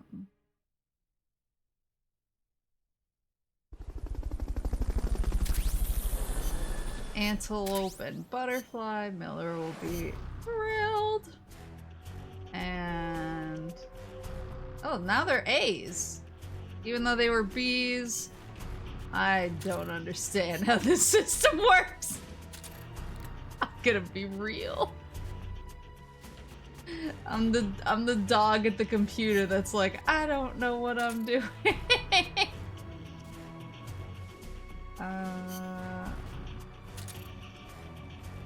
So they're like Pokemon, they level up. B rank isn't much, but it's honest work. Alright, well this guy will go trade and oops. This guy. Awesome. Okay. The ones you gave me are still bees, so only mine leveled up when they came over. Want to sell Jed mother base stash? Is it legal to trade Kojima? What if somebody just wants to collect like all the Kojimas that they possibly can? Like me with Nidorans. Right. Well, I'm pleased. I'm pleased with what we accomplished today. So did the customs. Watched a couple more tapes. Yeah, so my plan is to start Ground Zeroes next week. Some psycho must have made an all Kojima mother base. Yeah, my plan is to start Ground Zeroes next week. And we'll start Ground Zeroes by listening to the rest of the pause tapes, the pause diary tapes. So that we're up to speed. So that's the plan. I am gonna be playing Sly Cooper on YouTube tomorrow. I moved it from earlier this week because I was starting to feel sick and I was like, oh, maybe I should not. But I do wanna play it. I don't want to skip it this week because I'm really excited to give it a go. So I'm gonna be playing that on YouTube tomorrow. So if you're a Sly lad, hopefully you're slowly feeling better. I'm definitely feeling better after I slept so many hours today. So I think that helped, but that's why I was like, oh, I looked at the time, I was like, I should probably get to bed. So that I don't restart it. I don't reset from the start of the sickness. Reinstigate. I am, but I'll have to miss the first one. Oh no, I'm sorry. But yeah, so Sly tomorrow on YouTube, and then next week I'll start Ground Zeroes. We'll listen to some tapes. We'll play Ground Zeroes, and then I can start 5. Also, it depends on my schedule. I need to figure out which days are what. But I was hoping to maybe start Snatcher next week as well, but it kind of depends on how the days shake out, because I'm planning, as of right now, I have another collab next week, and so that's obviously one day that I'm reserving for that, and I have to Tetris everything else in. So just because I'm already in the middle of Gears, and I'll be in the middle of Sly, unless I take a week off of one of them, Snatcher might have to wait, but we'll see what happens, because I have a, let me pull up. What the? When you click on the, oh, there we go. I was like, when you click on the clock on the computer, it doesn't just automatically bring up a calendar anymore. All right, yeah. So I have one collab next week. I have one collab next week, and then I have one collab the week after that. So yeah, I need to like figure out how to Tetris in all the games I want to play, but we'll figure it out. We'll figure it out. I'm not worried. All in good time. Snatcher will come. Ground Zeroes and MGS5 will come. And honestly, like Gears 2 is so much second nature to me that I should be able to cruise through it pretty fast. I don't think Sly is that long. It didn't seem like that long of a game when I was kind of like looking up people's thoughts and stuff on it, so I don't think we'll get to it soon is what I'm saying. But yeah, I'm in my actually reaching out to people era. So I'm in my trying to be brave era, so it might Tetris my games around a little bit differently, but we'll figure it out. Breaking the Bochi, it's so hard. It's so hard. It's so difficult. But yeah, I'm excited. This is like I'm having a, well, that's not true. I was gonna say I'm having a rare moment. It's not that rare, but I feel like I went through a period of time where every game that I was playing at once had something about it that I dreaded. I'd say it was kind of when I was doing both Metroid Prime 2 and Sonic Heroes. And like, the thing is, I actually enjoyed both games a lot. It was just that Metroid Prime 2 really hurt my arm because of the motion controls, and Sonic Heroes is Sonic Heroes. So like, while I was enjoying it, it was also occasionally stressful to play. So I had 2 games every week where there's something about it where I was like, oh, I have to like emotionally prepare myself for this part of it. And so I was getting a little bit tired. It wasn't the game's fault, it was just more of just like, you know, getting myself amped up to stream it and be like, oh, I know that my arm's gonna hurt at the end or whatever. But now I feel like right now I'm in my golden era where every game I'm like, I can't wait to stream this tonight. So I'm having a good time. Yeah, it's smooth sailing. But yeah, I'm excited for the next couple weeks. And then I sent Kuriko a list. I sent Kuriko a list of the games that I wanted help with in October. And I sent them in reverse order of like how possible I thought it would be for me to play that. So like the top of the list was like, I might die on camera even if you're there. And the bottom was like, I might be able to make it through, but I need like all the lights in my house on, sort of thing. So, yeah, I'm very... Metroid required preparing the body, Heroes required preparing the soul. Exactly. So yeah, so it's I'm excited. There's just so much going on. I'm just very jazzed. But yeah, thank you guys for coming to Peace Walker Ground Zeroes next week. And I'll probably still continue grinding this off stream, so Peace Walker is never over. Give me the HD version. I have stuff I want to do.